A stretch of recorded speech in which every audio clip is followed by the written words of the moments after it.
अब हम बात करते हैं ओएसआई मॉडल के बारे में। तो स्टार्ट करते हैं ओएसआई मॉडल। ठीक है। सो ओएसआई का जो फुल फॉर्म है यहाँ पे वो है ओपन सिस्टम इंटर कनेक्शन। ठीक है। तो हम इसकी बात करते हैं। सो सबसे पहले हम ये बात करें कि ओएसआई मॉडल होता क्या है और ओएसआई मॉडल हम यूज क्यों करते हैं। सो ओएसआई मॉडल बेसिकली हमारा एक रेफरेंस मॉडल है। मतलब कि अगर मेरे पास लेट्स से यहाँ पे दो कंप्यूटर्स हैं, एक कंप्यूटर मैं ये ले लेता हूँ और एक कंप्यूटर मैं ये ले लेता हूँ, है ना। इन दोनों कंप्यूटर्स के बीच में ये वायर से कनेक्टेड है। ठीक है।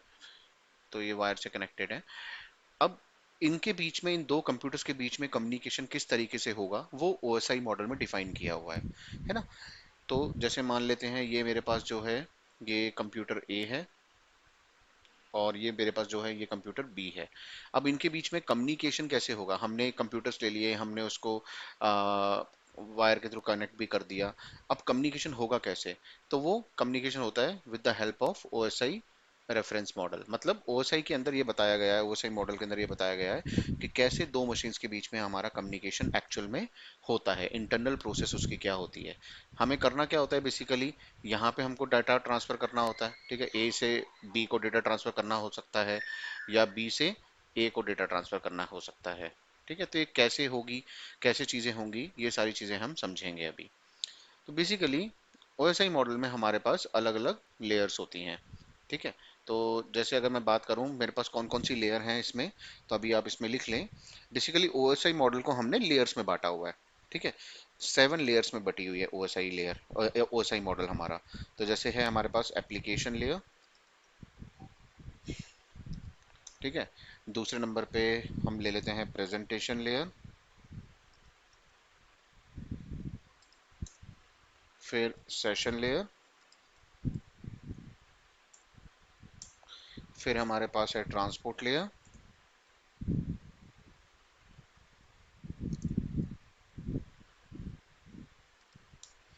फिर हमारे पास है नेटवर्क लेयर, फिर हमारे पास है डेटा लिंक लेयर, फिर हमारे पास है फिजिकल लेयर। ठीक है। तो ये 7 लेयर्स में एक्चुअल में हमारा जो मॉडल है, जो हमारा ओएसआई मॉडल है वो 7 लेयर्स में डिवाइडेड है। ठीक है। तो ये 7 लेयर्स हमारी इस तरीके से होती हैं। फाइन। तो इसको मैं और अच्छे से बता देता हूँ आपको। जैसे हमारी एप्लीकेशन लेयर हो गई, ये हमारी प्रेजेंटेशन लेयर हो गई, ये हमारी सेशन लेयर हो गई, ये हमारी ट्रांसपोर्ट लेयर हो गई, ये हमारी नेटवर्क लेयर हो गई, ये हमारी डेटा लिंक लेयर हो गई और ये हमारी आखिरी में फिजिकल लेयर हो गई। तो एक्चुअल में जो आप इसको गिनोगे ना, गिनोगे किस हिसाब से मैं आपको बता देता हूँ। मतलब कौन सी लेयर 1 है, कौन सी लेयर 2 है, वो आपको पता होना चाहिए। तो हम यहाँ से काउंट करते हैं। तो कोई भी बोलेगा आपको तो लेयर नंबर 1 कौन सी है, फिजिकल लेयर। लेयर 2 हमारी डेटा लिंक लेयर, लेयर 3 हमारी नेटवर्क लेयर, लेयर 4 हमारी ट्रांसपोर्ट लेयर, लेयर 5 हमारी प्रेजेंटेशन लेयर, लेयर 6 हमारी है लेयर 5 हमारी है सेशन लेयर, लेयर 6 है हमारी प्रेजेंटेशन लेयर और लेयर 7 है हमारी एप्लीकेशन लेयर। तो इस तरीके से हम काउंट करते हैं। अब आपसे कोई भी पूछेगा लेयर 3 में क्या आता है, लेयर थ्री कौन सी होती है, तो नेटवर्क लेयर आपको बोलना है। आपको मैं पूछूं लेयर 2 क्या होता है, तो डेटा लिंक लेयर होती है। इस तरीके से आपको ये याद रखना है। अब बात ये आती है कि हमने इसको लेयर्स में डिवाइड किया क्यों है ना। कोई ना कोई रीजन तो रहा होगा। हमने एक ओएसआई मॉडल बनाया है और उसको लेयर्स में डिवाइड कर दिया है, जो कि ये बता रहा है कि हमारी दो डिवाइसेस के बीच में कम्युनिकेशन कैसे होगा, दो या दो से ज़्यादा डिवाइसेस के बीच में कम्युनिकेशन कैसे होगा। तो हमने सबसे बड़ी बात है, पहली बात हमें ये सोचनी चाहिए कि हमने इसको लेयर्स में बांटा क्यों है। तो लेयर्स में बांटने का फ़ायदा क्या होता है। इसको मैं एग्जांपल समझाता हूँ आपको, एक वॉशिंग मशीन के एग्जांपल से, है ना। आपके पास एक वॉशिंग मशीन है, हमारे पास दो टाइप की वॉशिंग मशीन आती है। एक तो आती है सेमी ऑटोमेटिक, है ना, जिसमें आपको क्या, एक तरफ एक कंपार्टमेंट दिया होता है कपड़े धोने का और दूसरी तरफ दिया होता है आपको कपड़े सुखाने का। और एक आती है हमारे पास फुली ऑटोमेटिक, जिसमें आप एक बार कपड़े डालो और वो आपके कपड़े धो भी देगी और आपके कपड़े सुखा भी देगी, है ना। अब मान लीजिए कि आपके पास, सबसे पहले मैं बात करता हूँ फुली ऑटोमेटिक मशीन की, है ना। फुली ऑटोमेटिक मशीन में कोई खराबी आ गई, आपकी फुल ऑटोमेटिक मशीन में कपड़े सूख नहीं रहे हैं। लेकिन अब उसके अंदर प्रॉब्लम क्या है, उसको आप ऐसा समझे वो एक ही पूरी लेयर है, क्योंकि उसमें कपड़े धोने का और कपड़े सुखाने का कंपार्टमेंट एक है। तो अब कोई अगर इंजीनियर आता है उसको ट्रबल शूट करने के लिए, उसको सुधारने के लिए आता है मशीन को, तो उसको थोड़ी सी प्रॉब्लम ज़्यादा होगी। क्यों? क्योंकि उसमें कपड़े धोने का भी सिस्टम है और कपड़े सुखाने का भी सिस्टम है, और कपड़े सूख नहीं रहे हैं लेकिन कपड़े धुल अच्छे से रहे हैं, है ना। लेकिन कभी ऐसा ना हो जाए कि अ, कुछ ऐसी खराबी, ऐसी गड़बड़ हो जाए कि जो सूख नहीं रहे थे वो तो ठीक है और अब धुलना भी बंद हो जाए। ऐसा हो सकता है, क्योंकि सारी सारी चीजें एक ही चीज, एक ही लेयर के अंदर हैं, ये आप मान के चलें। वहीं अगर सेमी ऑटोमेटिक मशीन की अगर हम बात करते हैं, जो कि लेयर्स में डिवाइडेड है, आप उसको सोचिए दो लेयर में डिवाइडेड है ना। तो उसमें हमारे पास कुछ इस तरीके से है कि जो हमारा कपड़े धुल रहे हैं वो एक अलग कंपार्टमेंट है और कपड़े सूखने वाला अलग कंपार्टमेंट है। हमारे कपड़े सूख नहीं रहे हैं, तो सीधे इंजीनियर आएगा और वो कपड़े सूखने वाले कंपार्टमेंट को चेक करने लगेगा, उसको धुलने वाले कंपार्टमेंट को देखने की जरूरत नहीं है। तो इसी तरीके से अगर कोई भी प्रॉब्लम आती है हमारे नेटवर्क में, और अगर हमारी जो ओएसआई मॉडल हमारा लेयर्स में डिवाइडेड है, तो आप पर्टिकुलर चेक कर सकते हैं। जैसे फिजिकल लेयर की फॉर एग्जांपल मैं बात करूं, अभी हम बात करेंगे एक एक लेयर के बारे में। फिजिकल लेयर जैसे आपकी कनेक्टिविटी, जैसे आपकी वायर्स है, वायर्स खराब तो नहीं है ना, आपका पोर्ट सही है कि नहीं है, आपके पोर्ट में कोई दिक्कत तो नहीं है, आपके लाइन कार्ड में कोई दिक्कत तो नहीं है। ये सारी चीजें आपकी फिजिकल लेयर में आ जाती हैं, है ना। तो आप ये बोल सकते हो फिजिकल लेयर चेक कर लो यार, फिजिकल मीडियम चेक कर लो। डेटा लिंक लेयर ऐसी अलग होती है, नेटवर्क लेयर ऐसी अलग होती है, ऐसे सब लेयर्स का कोई ना कोई फंक्शन है। अगर किसी फंक्शनैलिटी में कोई प्रॉब्लम आ रही है और आपको पता है कि ये जो फंक्शन है ये हमारा डेटा लिंक परफॉर्म करता है, ये जो फंक्शन है ये हमारा नेटवर्क लेयर परफॉर्म करता है, तो आप डायरेक्टली जाके उसी लेवल पर चेक करोगे उस चीज को, है ना। मैं आपको बोलूंगा आईपी में दिक्कत है तो आप वायर चेक करने नहीं बैठोगे, आप आईपी को देखोगे कि आईपी मैंने सही से कॉन्फ़िगर किया है या नहीं किया है। कुछ इस तरीके से हम चीज़ों को देखेंगे। तो फिलहाल मैंने आपको ये बताया कि यहाँ पे ये 7 लेयर्स में डिवाइडेड होती है हमारी ओएसआई मॉडल। अब हम इसमें अगर इस इन लेयर्स की बात करें, जो हमारी आ, ये वाली जो लेयर्स हैं, लेट्स से हमारी जो नेटवर्क लेयर तक अगर हम बात करते हैं, टिल नेटवर्क लेयर, ये जो नीचे की 3 लेयर्स हैं हमारी, इसको हम बोलते हैं क्या, हार्डवेयर लेयर्स। क्या बोलते हैं? Hardware layer. ठीक है। और ये जो ऊपर की हमारे पास लेयर्स होती हैं इसको मैं बोल देता हूँ सॉफ्टवेयर लेयर्स।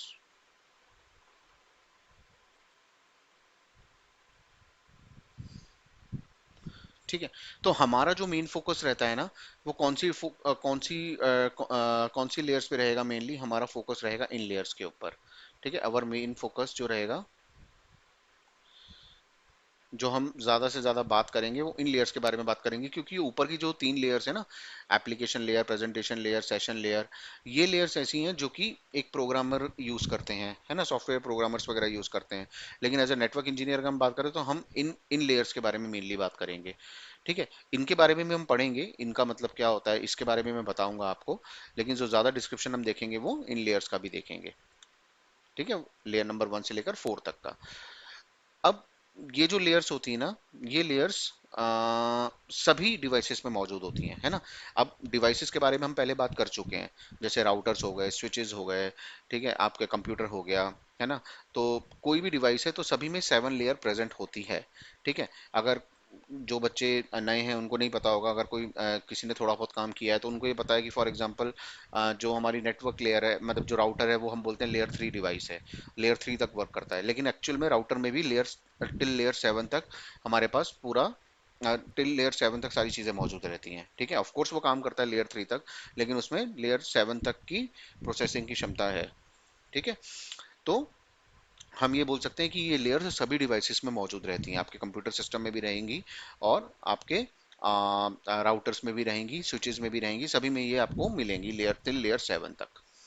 ठीक है। तो अब इसको समझते हैं लेयर बाय लेयर की हर लेयर का फंक्शन क्या होता है। हम वापस से मैं समझा दूं, हम ये डिस्कस क्यों कर रहे हैं, क्योंकि ओएसआई मॉडल हमारा एक रेफरेंस मॉडल है, ठीक है, जिसके थ्रू आप ये समझ सकते हो कि कंप्यूटर्स के बीच में या डिवाइसेस के बीच में एक्चुअल में कम्युनिकेशन होता कैसे है। ठीक है, तो सबसे पहले हम बात कर लेते हैं एप्लीकेशन लेयर के बारे में। ठीक है, सबसे पहले हम बात करेंगे यहाँ पे एप्लीकेशन लेयर के बारे में।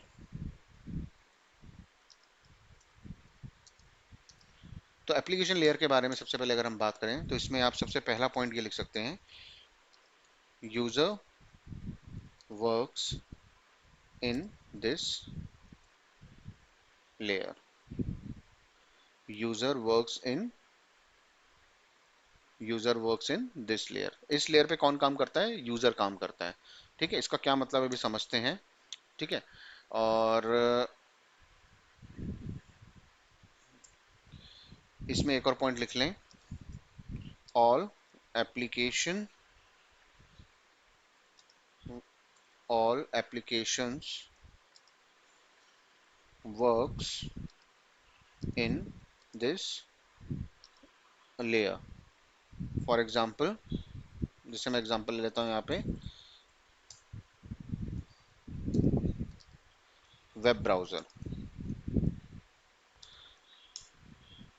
ठीक है, और एक और पॉइंट लिख लें इसमें, it is a 7 layer of OSI model. 7th layer है ओएसआई मॉडल की। तो बेसिकली क्या है, user works in this layer. User works in this layer मतलब यही एक एकमात्र लेयर ऐसी है, एप्लीकेशन लेयर ही एकमात्र लेयर ऐसी है जिसमें आप एक्चुअल में वर्क करते हो। बाकी सारी लेयर्स आपको नहीं दिखेंगी, एक एप्लीकेशन लेयर ऐसी है जिसपे आप वर्क करते हो। ठीक है, तो जितनी भी एप्लीकेशंस हैं, ठीक है, जैसे हम वेब ब्राउजर की बात करते हैं, तो वेब ब्राउजर का मतलब देखो, जैसे आपको इंटरनेट को एक्सेस करना है तो आप किसके थ्रू एक्सेस करते हो? वेब ब्राउजर ही खोलते हो ना। आपने अपना गूगल क्रोम ओपन किया, आपने क्रोम ओपन करने के बाद उसमें यूट्यूब सर्च किया या फेसबुक सर्च किया, तो एक्चुअल में आप ये सारा काम कहाँ कर रहे हो? वेब ब्राउजर के ऊपर कर रहे हो, यानी आप एप्लीकेशन लेयर के ऊपर काम कर रहे हो, है ना। और ये 7th लेयर होती है ऑफ ओएसआई मॉडल। ठीक है, तो एप्लीकेशन लेयर एज सिंपल कि इस पे हम खुद ही काम करते हैं, user works in this layer, और इसमें जितनी भी एप्लीकेशन है वो सब वर्क करती हैं इन दिस लेयर, जैसे वेब ब्राउजर हो गया, है ना। और ये एक 7th लेयर है ओएसआई मॉडल की। दूसरी लेयर पे चलते हैं हम, जो कि है हमारी presentation layer.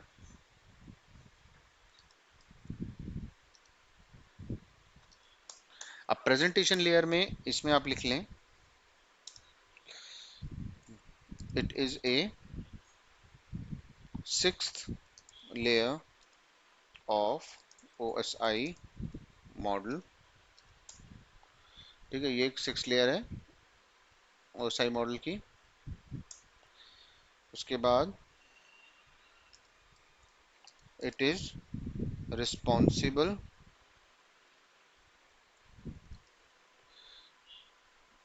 it is responsible to represent the data at actual format। ठीक है, ये लेयर किसके लिए रिस्पॉन्सिबल होती है? डेटा को एक्चुअल फॉर्मेट में रिप्रेजेंट करने के लिए। अभी हम समझेंगे, जस्ट आप एक पॉइंट लिख लो इनके। और ऑल इंक्रिप्शन,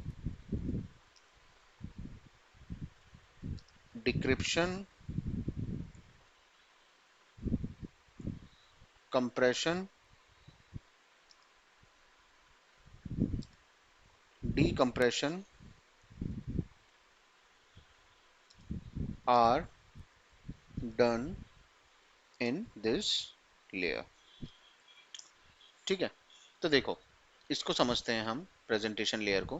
प्रेजेंटेशन लेयर सबसे पहले तो हमारी सबसे पहले तो हमें ये समझना चाहिए, प्रेजेंटेशन लेयर हमारी क्या है? 6th लेयर है ऑफ ओएसआई मॉडल। ठीक है, it is responsible to represent the data at actual format. इसका क्या मतलब हुआ? तो इसको समझते हैं। तो जैसे हमारे पास ये कंप्यूटर है, ठीक है, ये हमारे पास दूसरा कंप्यूटर है, ठीक है, और ये हमारा किससे? एक वायर से कनेक्टेड है। ठीक है, ये एक वायर से कनेक्टेड है। फाइन, और इस कंप्यूटर का आईपी दे देता हूं मैं, लेट्स से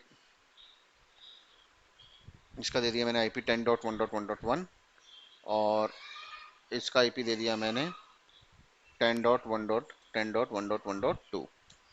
ठीक है, ये आईपीज दे दिए मैंने। अब मान लो ये वाला जो कंप्यूटर है, ये मेरा कंप्यूटर कौन सा है, कंप्यूटर ए है, और ये मेरा कंप्यूटर कौन सा है, ये है computer B.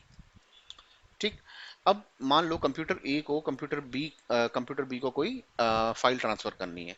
So let's say एक मेरे को वीडियो फाइल ट्रांसफर करनी है, वीडियो डॉट एवीआई फॉर्मेट में है।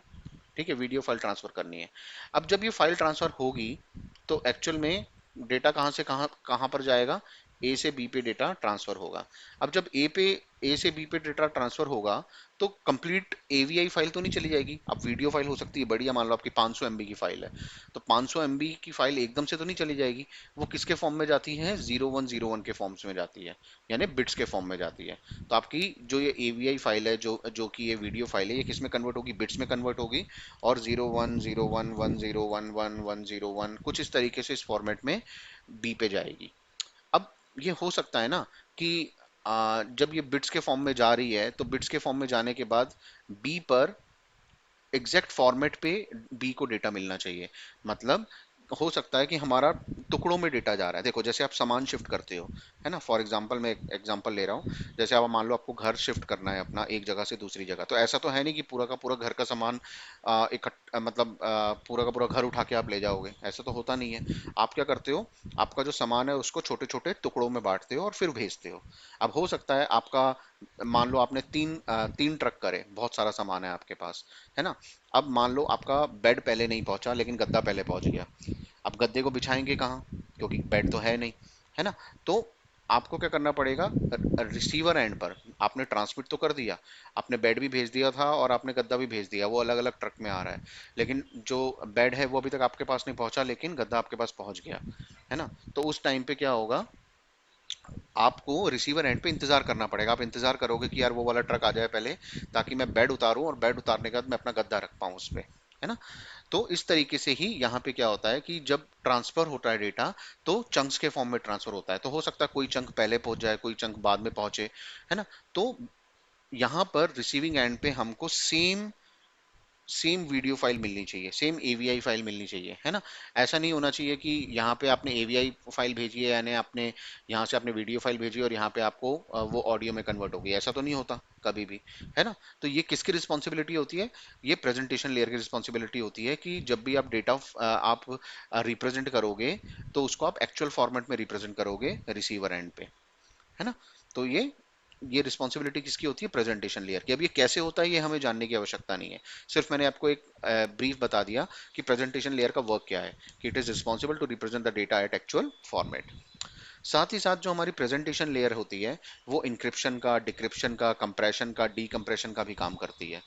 अब इसका क्या मतलब हुआ, जब भी आप डेटा ट्रांसफर करते हो, है ना, तो डेटा ट्रांसफर करोगे तो वो इनक्रिप्ट होना चाहिए, यानी कोई ना कोई इनक्रिप्ट, यानी आपने उसको रैंडम कुछ फॉर्मेट में कन्वर्ट कर दिया जिसके थ्रू अगर आपका डेटा ऑन नेटवर्क ट्रांसफर हो रहा है तो कोई भी हैकर उसको हैक ना कर पाए। That is called encryption. आपने उसको इस फॉर्म में बना दिया, अनरीडेबल फॉर्म में बना दिया, है ना। अब इंक्रिप्शन तो आपने कर दिया, अब डिक्रिप्शन का मतलब जो रिसीवर एंड है उस पर डिक्रिप्शन भी होना चाहिए, यानी वो डेटा डिक्रिप्ट भी होना चाहिए। कंप्रेशन, कंप्रेशन का मतलब क्या हुआ, जब भी हम डेटा भेजते हैं तो हम उसको कंप्रेस करने की कोशिश करते हैं। आपने देखा होगा एक ही फोटो लो आप, अगर मान लो आपने एक फोटो क्लिक करी तो वो फोटो कहीं एमबी की भी हो सकती है और उसको आप केबी में भी कन्वर्ट कर सकते हो, कंप्रेस कर देते हो अगर आपको भेजना है डेटा तो इस तरीके से हमारे पास कंप्रेशन कंप्रेशन का काम भी कौन करता है, प्रेजेंटेशन लेयर करती है। और डी कंप्रेशन, उसको वापस से उस ओरिजिनल फॉर्मेट में लेके आना। हम जैसे वो करते हैं ना फाइल को, जैसे आपने विनरार का नाम सुना होगा, हम क्या करते हैं, कंप्रेस कर देते हैं फाइल को और फिर भेजते हैं, और जब जब रिसीव करता है कोई तब उसको एक्सट्रैक्ट कर लेता है। तो इसी तरीके से कंप्रेशन डी कंप्रेशन काम करता है। तो ये सारा काम जो होता है ये कौन करती है, प्रेजेंटेशन लेयर करती है हमारी। ठीक है, चलिए अब हम बात कर लेते हैं सेशन लेयर के बारे में। तो बात करते हैं session layer.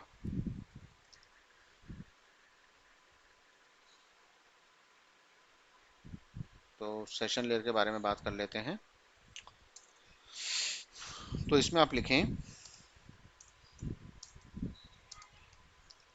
It is used to start, stop, restart and maintain the session. ठीक है, सेशन लेयर को हम क्यों यूज करते हैं, ताकि हम किसी भी सेशन को स्टार्ट कर पाए, स्टॉप कर पाए, रीस्टार्ट कर पाए या मेंटेन कर पाए। अब इसको समझने से पहले ना, सेशन लेयर को समझने से पहले हम एक चीज डिस्कस कर लेते हैं। सो लेट्स से मेरे पास यहाँ पे, ये मेरे पास यहाँ पे कंप्यूटर्स हैं,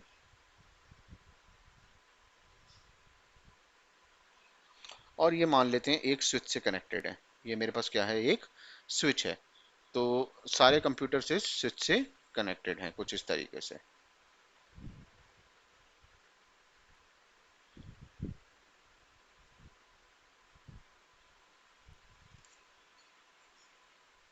ठीक है, और ये जो कंप्यूटर है मेरे पास, ये कंप्यूटर ए है। ये जो कंप्यूटर है ये मेरे पास कंप्यूटर बी है। ये जो कंप्यूटर है मेरे पास, ये कंप्यूटर सी है। और ये जो कंप्यूटर है मेरे पास, ये कंप्यूटर डी है।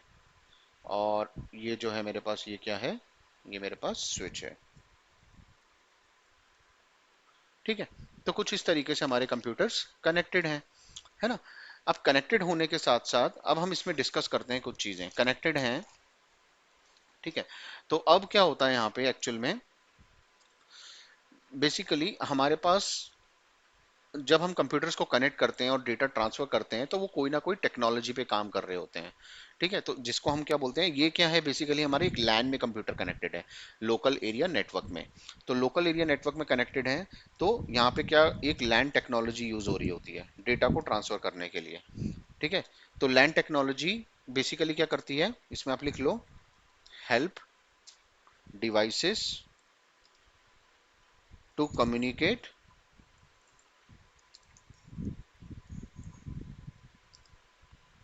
Over network.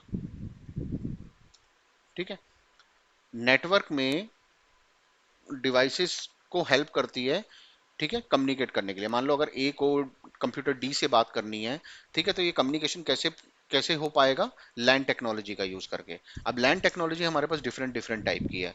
जैसे हमारे पास है एक इथरनेट टेक्नोलॉजी, एक है हमारे पास टोकन रिंग, एक है हमारे पास टोकन बस, और एक है हमारे पास एफडीडीआई। ये सारी टेक्नोलॉजीज हमारे पास अवेलेबल हैं। तो अब आज के टाइम पे ना, ये वाली टेक्नोलॉजीज, चाहे हम टोकन रिंग की बात करें, टोकन बस की बात करें, एफडीडीआई की बात करें, ये सब ऑब्सोलीट हो गई हैं। आज के टाइम पे हम कौन सी टेक्नोलॉजी यूज करते हैं, आज के टाइम पे हम केवल और केवल इथरनेट टेक्नोलॉजी का यूज करते हैं। हम बाकी इन सारे किसी भी टेक्नोलॉजीज का यूज अब नहीं करते हैं। तो हम जो बात करेंगे अभी, इसकी बात करेंगे इथरनेट टेक्नोलॉजी की। ठीक है, अब इथरनेट टेक्नोलॉजी का यूज करते हैं। ठीक है, तो इथरनेट टेक्नोलॉजी में एक चीज लिख लें यहाँ पे। देखो हम क्या बोलते हैं, जो ये केबल्स होती है ना, इसको भी क्या बोला जाता है, अब इथरनेट केबल बोला जाता है। क्या बोला जाता है, इथरनेट केबल। क्यों बोलते हैं इथरनेट केबल, क्योंकि अब आज के टाइम पे हम क्या यूज करते हैं, इथरनेट टेक्नोलॉजी ही यूज करते हैं। ठीक है, ठीक है, तो यहाँ पे हम बोलते हैं इथरनेट पोर्ट लगा हुआ है, ये इथरनेट पोर्ट्स हैं स्विच के ऊपर, और ये इथरनेट केबल हम यूज कर रहे हैं। इसका मतलब क्या है, हम इथरनेट टेक्नोलॉजी का यूज कर रहे हैं। ठीक है, अब उसके बाद अगर हम थोड़ी और बात करें इथरनेट टेक्नोलॉजी की, तो देखो,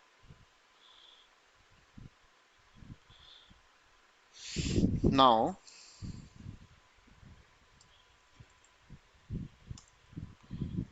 Ethernet technology says that only one machine at a time can communicate with another machine। ठीक है, अब इथरनेट टेक्नोलॉजी ये बोलती है कि अगर आप इथरनेट टेक्नोलॉजी का यूज करते हो ना, तो एक टाइम पे एक ही मशीन कम्युनिकेट कर पाएगी दूसरी मशीन से। ठीक है, और कोई दूसरी मशीन कम्युनिकेट नहीं कर पाएगी। जैसे हमने रिंग टोपोलॉजी आप हमने जब डिस्कस करी थी तो मैंने आपको बोला था कि रिंग टोपोलॉजी में हम क्या यूज करते हैं, टोकन्स का यूज करते हैं। जिसके पास टोकन होगा वही मशीन दूसरी मशीन से कम्युनिकेट कर पाएगी और कोई मशीन कम्युनिकेट नहीं कर पाएगी। सिमिलर मैनर में अगर आप इथरनेट टेक्नोलॉजी का यूज करते हो तो इथरनेट टेक्नोलॉजी ये बोलती है कि अगर कंप्यूटर ए जो है कंप्यूटर सॉरी इथरनेट टेक्नोलॉजी ये बोलती है कि अगर कंप्यूटर ए जो है वो कंप्यूटर डी से कम्युनिकेट करना चाहता है, तो जब वो कम्युनिकेट कर रहा होगा उस टाइम पे मान लो कंप्यूटर बी जो है, मान लेते हैं कंप्यूटर बी जो है वो सी से कम्युनिकेट करना चाहता है, तो वो नहीं कर पाएगा। क्यों नहीं कर पाएगा? क्योंकि आप इथरनेट टेक्नोलॉजी का यूज कर रहे हो और इथरनेट टेक्नोलॉजी ये बोलती है कि एट अ टाइम एक मशीन ही कम्युनिकेशन कर सकती है दूसरी मशीन से। ठीक है, तो अब आप बोलोगे ये तो गड़बड़ हो गई। अब मान लो यहाँ पे तो मेरे पास दो चार मशीन और लगी हुई हैं तो ये तो कम्युनिकेट ही नहीं कर पाएंगी, है ना। तो इथरनेट टेक्नोलॉजी बेसिकली एक प्रोटोकॉल का यूज करता है। और लिख लो इसमें आप, Ethernet technology use protocol for communication. Communication के लिए एक प्रोटोकॉल यूज करता है, ठीक है, जिस प्रोटोकॉल को हम क्या बोलते हैं, C S M A C D. क्या बोला जाता है? C S M A C D. तो C S M A C D का फुल फॉर्म क्या है? Carrier sense multiple access slash, और सी डी का मतलब क्या है? Collision detection. ठीक है, तो ये हमारे पास C S M A C D technology होती है, carrier sense multiple access collision detection. Fine. अब इसमें बेसिकली होता क्या है, कैरियर को सेंस करते हैं। तो देखो मैं फिर से समझा देता हूं इसको। ठीक है, हो क्या रहा है कि अब मान लो कंप्यूटर ए को कंप्यूटर डी को कोई डेटा ट्रांसफर करना था, वो डेटा ट्रांसफर हो रहा है, और कंप्यूटर बी अब चाहता है कि मैं सी को भी डेटा ट्रांसफर करूं एट द सेम टाइम। ठीक है, तो कंप्यूटर बी क्या करेगा बेसिकली, क्योंकि हम इथरनेट टेक्नोलॉजी का यूज कर रहे हैं, कंप्यूटर बी जब डेटा ट्रांसफर करने लगेगा सी को, तो सबसे पहले वो क्या करेगा? कैरियर सेंस करेगा। क्या करेगा वो? सबसे पहले वो कैरियर सेंस करेगा। कैरियर सेंस मल्टीपल एक्सेस, उसको दिखेगा कैरियर सेंस करते हुए कि अभी जो ये मीडिया है, जो कि जो वायर है, जो भी आप बोलो, जो उसको वायर है, जो मीडिया है, उस पे अभी डेटा ट्रांसफर हो रहा है। और उसको क्या डिटेक्ट हो जाएगा? कोलिजन डिटेक्ट हो जाएगा। कोलिजन डिटेक्ट का मतलब कि उसको ये पता लग जाएगा कि अगर अभी मैंने डेटा भेजा तो फिर कोलिजन होने के चांसेस हैं, तो इसलिए वो अपने आप को स्टॉप कर लेगा।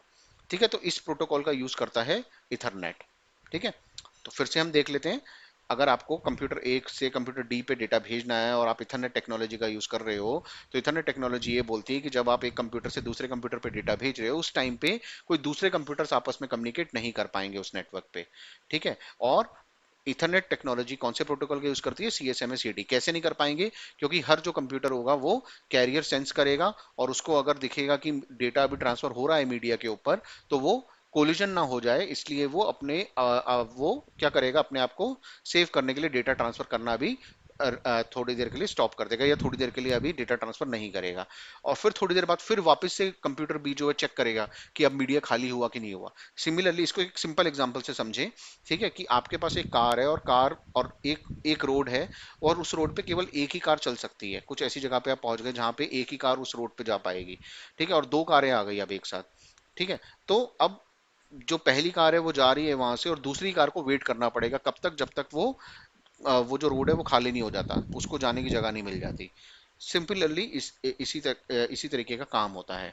तो इस टाइम पे काम आती है हमारी कौन सी layer? Session layer. Session layer basically क्या मेंटेन करती है? सेशंस मेंटेन करती है, सेशंस को स्टार्ट करती है, सेशंस को स्टॉप करती है। तो इसका क्या मतलब हुआ देखो। तो ये तो हमने बात करी इथरनेट टेक्नोलॉजी के बारे में, है ना। तो मैं आपको ये इसको एक एग्जांपल्स के थ्रू समझा देता हूँ। ठीक है, तो सेशन लेयर क्या करेगी, देखो पहले इसी एग्जांपल में समझ लेते हैं। सेशन लेयर क्या करेगी बेसिकली, कि जैसे कंप्यूटर ए है, कंप्यूटर ए जब डेटा ट्रांसफर कर रहा है कंप्यूटर डी को, है ना। अब मान लेते हैं मैंने ये बोला कि बी बी वाला कंप्यूटर कब तक वेट करेगा? जब तक ए डी को डेटा ट्रांसफर नहीं कर लेता। यही बात बोली थी मैंने। अब इसमें मान लेते हैं कंप्यूटर ए जो कंप्यूटर डी को डेटा ट्रांसफर कर रहा है, वो 1 GB का डेटा ट्रांसफर कर रहा है। फॉर एग्जांपल 1 GB कोई डेटा है, 1 GB की फाइल है, वो ट्रांसफर हो रही है। अब 1 GB की फाइल को ट्रांसफर करने के लिए लेट से 30 मिनट का समय लगता है। तो इसका मतलब तो ये हुआ, आप ये बोलोगे कि सर इसका मतलब तो ये हुआ कि 30 मिनट तक हमारा जो कंप्यूटर बी है उसको वेट करना पड़ जाएगा, सी को डेटा ट्रांसफर करना है उसको, और 30 मिनट तक उसको वेट करना पड़ जाएगा। तो ऐसा नहीं होता है एक्चुअल में। ऐसा क्यों नहीं होता है? एक्चुअल में होता क्या है, हमारे सेशंस क्रिएट होते हैं, किसके थ्रू, कौन करता है वो create? Session, session layer create करती है। तो होता क्या है कि हमारे पास जब कंप्यूटर ए कंप्यूटर डी को ट्रांसफर कर रहा होगा, कुछ टाइम के लिए इनका सेशन स्टॉप होगा और बी और सी का डेटा ट्रांसफर होना शुरू हो जाएगा। फिर कुछ टाइम के लिए बी और सी का डेटा ट्रांसफर स्टॉप होगा और ए और डी का फिर से डेटा ट्रांसफर शुरू हो जाएगा। इस तरीके से हमारा डेटा ट्रांसफर होता है। मैं इसको एक और एग्जांपल से आपको समझा देता हूं कि मान लो मेरे पास यहाँ पर एक, लेट्स से मेरे पास यहाँ पर इंटरनेट है। ये मेरे पास क्या है? इंटरनेट है। ठीक है। और ये इंटरनेट से मैंने एक कंप्यूटर को जोड़ दिया फॉर एग्जांपल, है ना। ये मेरे पास मेरा यहाँ पे कंप्यूटर है, और इस कंप्यूटर पे मान लो अभी आप क्या चला रहे हो, मान लो अभी आप एक्सेस कर रहे हो यूट्यूब। ठीक है। यूट्यूब एक्सेस कर रहे हो। ठीक है। तो यूट्यूब का डेटा अभी आ रहा होगा। ठीक है, यूट्यूब का डेटा यहाँ पे आ रहा होगा, है ना। और इसमें मान लो लेट से आप 500 kbps कर रहे हो। ठीक है, काफी कम ले लिया मैंने। ठीक है, 500 kbps की स्पीड से यूट्यूब आप देख रहे हो। ठीक है। अब सिमिलरली इसी कंप्यूटर पर आपने क्या किया, एक टैब आपने ओपन किया हुआ है यूट्यूब का, और एक टैब आपने गूगल क्रोम पे एक और ओपन कर लिया गूगल का। अब गूगल का डेटा आना भी यहाँ से स्टार्ट हो गया। ठीक है। तो गूगल का डेटा आना भी स्टार्ट हुआ। आपने देखा होगा ना कि जब मान लो यू जब भी आप कोई डाउनलोडिंग करते हो, आप दो या दो से ज्यादा डाउनलोडिंग स्टार्ट कर दो, आपकी स्पीड जो होती है वो क्या हो जाती है? डिवाइडेड हो जाती है। तो जहां पहले 500 kbps की स्पीड से आप यूट्यूब देख पा रहे थे, अब वो हो सकता है 250 kbps हो गई हो। और यहाँ पर भी कितनी स्पीड से आ रहा है वो? 250 kbps की। ठीक है। तो यहाँ पे एक्चुअल में हुआ क्या है, यहाँ पे सेशंस क्रिएट हो गए। यूट्यूब के लिए एक अलग सेशन चल रहा है, गूगल के लिए अलग सेशन चल रहा है। ठीक है। और यहाँ पर हम कौन सी टेक्नोलॉजी का यूज कर रहे हैं? इथरनेट टेक्नोलॉजी का। और ये जो सेशन है, ये सेशन कौन मेंटेन कर रहा है? ये सेशन मेंटेन कर रही है हमारी सेशन लेयर। ठीक है। तो ऐसे यहाँ पे सारे सेशंस बनेंगे। आप और भी साइट्स खोलोगे, जितनी साइट्स खोलते जाओगे उतने सेशंस आपके बनते चले जाएंगे। ठीक है। तो हर सेशन अलग अलग, और जब आप डाउनलोड कर रहे होगे तो थोड़ी देर के लिए स्टॉप होगा। मान लो यूट्यूब से आप डाउनलोड कर रहे हो, थोड़ी देर के लिए स्टॉप होगा, थोड़ी देर के लिए गूगल स्टार्ट होगा, फिर गूगल से डाउनलोडिंग स्टार्ट होगी। और ये इतनी फास्ट प्रोसेस होती है कि हमें पता नहीं लगता है। हमें ये लगता है कि हम दोनों सर्वर से एक कम्युनिकेशन एग्जैक्टली सेम टाइम पे कर रहे हैं, लेकिन ये चीज़ें इतनी फास्ट होती हैं कि आपको पता नहीं लगती हैं। लेकिन एक्चुअल में क्या बन रहे होते हैं? सेशंस बन रहे होते हैं।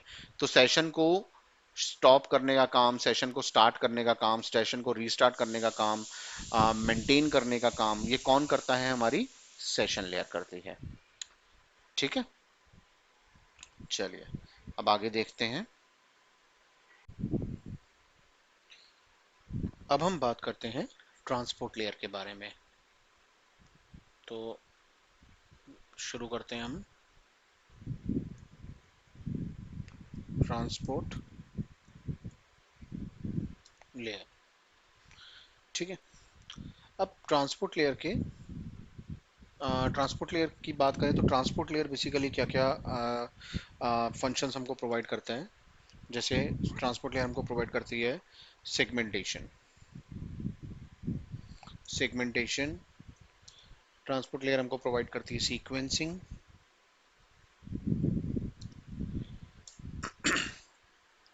ट्रांसपोर्ट लेयर हमको प्रोवाइड करती है चेक कनेक्टिविटी एंड एक्नॉलेजमेंट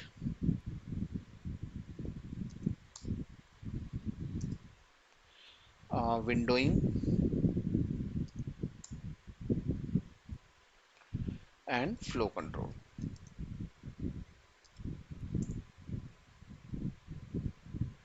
ठीक है। तो ये सारे फंक्शंस हमको कौन प्रोवाइड करवाता है? ट्रांसपोर्ट लेयर प्रोवाइड करवाती है। तो बेसिकली होता ये है, अब इसको थोड़ा सा हम समझते हैं ब्रीफली, इन सारे फंक्शंस को बारी बारी से। तो जैसे मेरे पास यहाँ पे दो कंप्यूटर्स हैं। ठीक है। और ये कंप्यूटर्स मेरे कनेक्टेड हैं एक वायर के थ्रू। ठीक है। और ये मेरा है कंप्यूटर ए, ये मेरा है कंप्यूटर ए,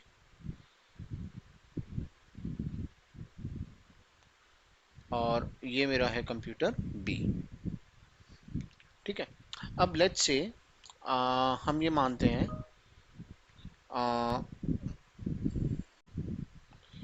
सो अब हम ये मान लेते हैं कि जो कंप्यूटर ए है वो एक डेटा ट्रांसफर करना चाहता है कंप्यूटर बी को। तो कंप्यूटर ए के पास एक डेटा है, ठीक है, और ये डेटा ट्रांसफर करना चाहता है कंप्यूटर ए किसको, कंप्यूटर बी को। तो सबसे पहले अगर हम ट्रांसपोर्ट लेयर की बात करते हैं तो ट्रांसपोर्ट लेयर क्या करती है, बेसिकली सेगमेंटेशन करती है। ट्रांसपोर्ट लेयर क्या प्रोवाइड करवाएगी, सबसे पहले हमको सेगमेंटेशन। तो सेगमेंटेशन का क्या मतलब हुआ कि हमारे डेटा को सेगमेंट्स में तोड़ा जाएगा। ठीक है, हमारा पूरा का पूरा डेटा एक साथ नहीं चले जाएगा, हमारा डेटा कैसे जाएगा, सेगमेंट्स में जाएगा। तो सेगमेंट्स में जाने का मतलब क्या है कि जैसे मैं इसके चार छोटे छोटे सेगमेंट्स बना देता हूँ, एक, दो, तीन, चार।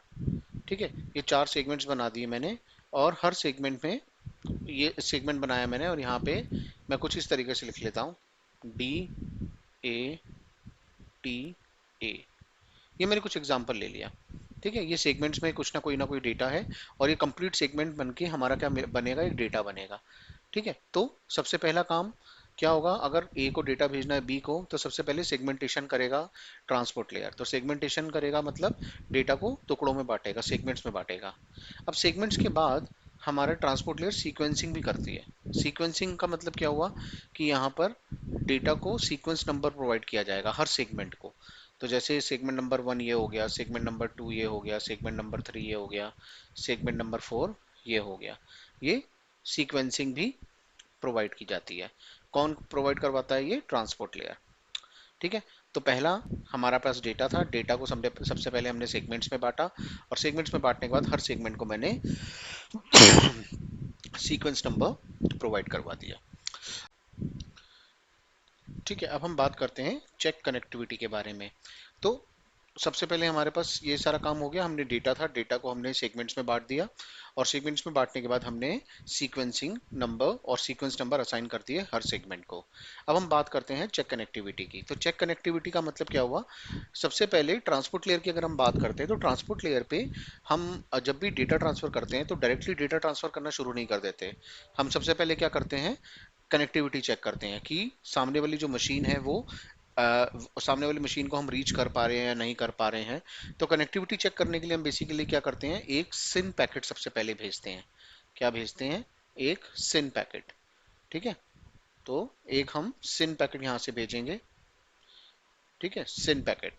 तो सिन पैकेट हम भेजेंगे।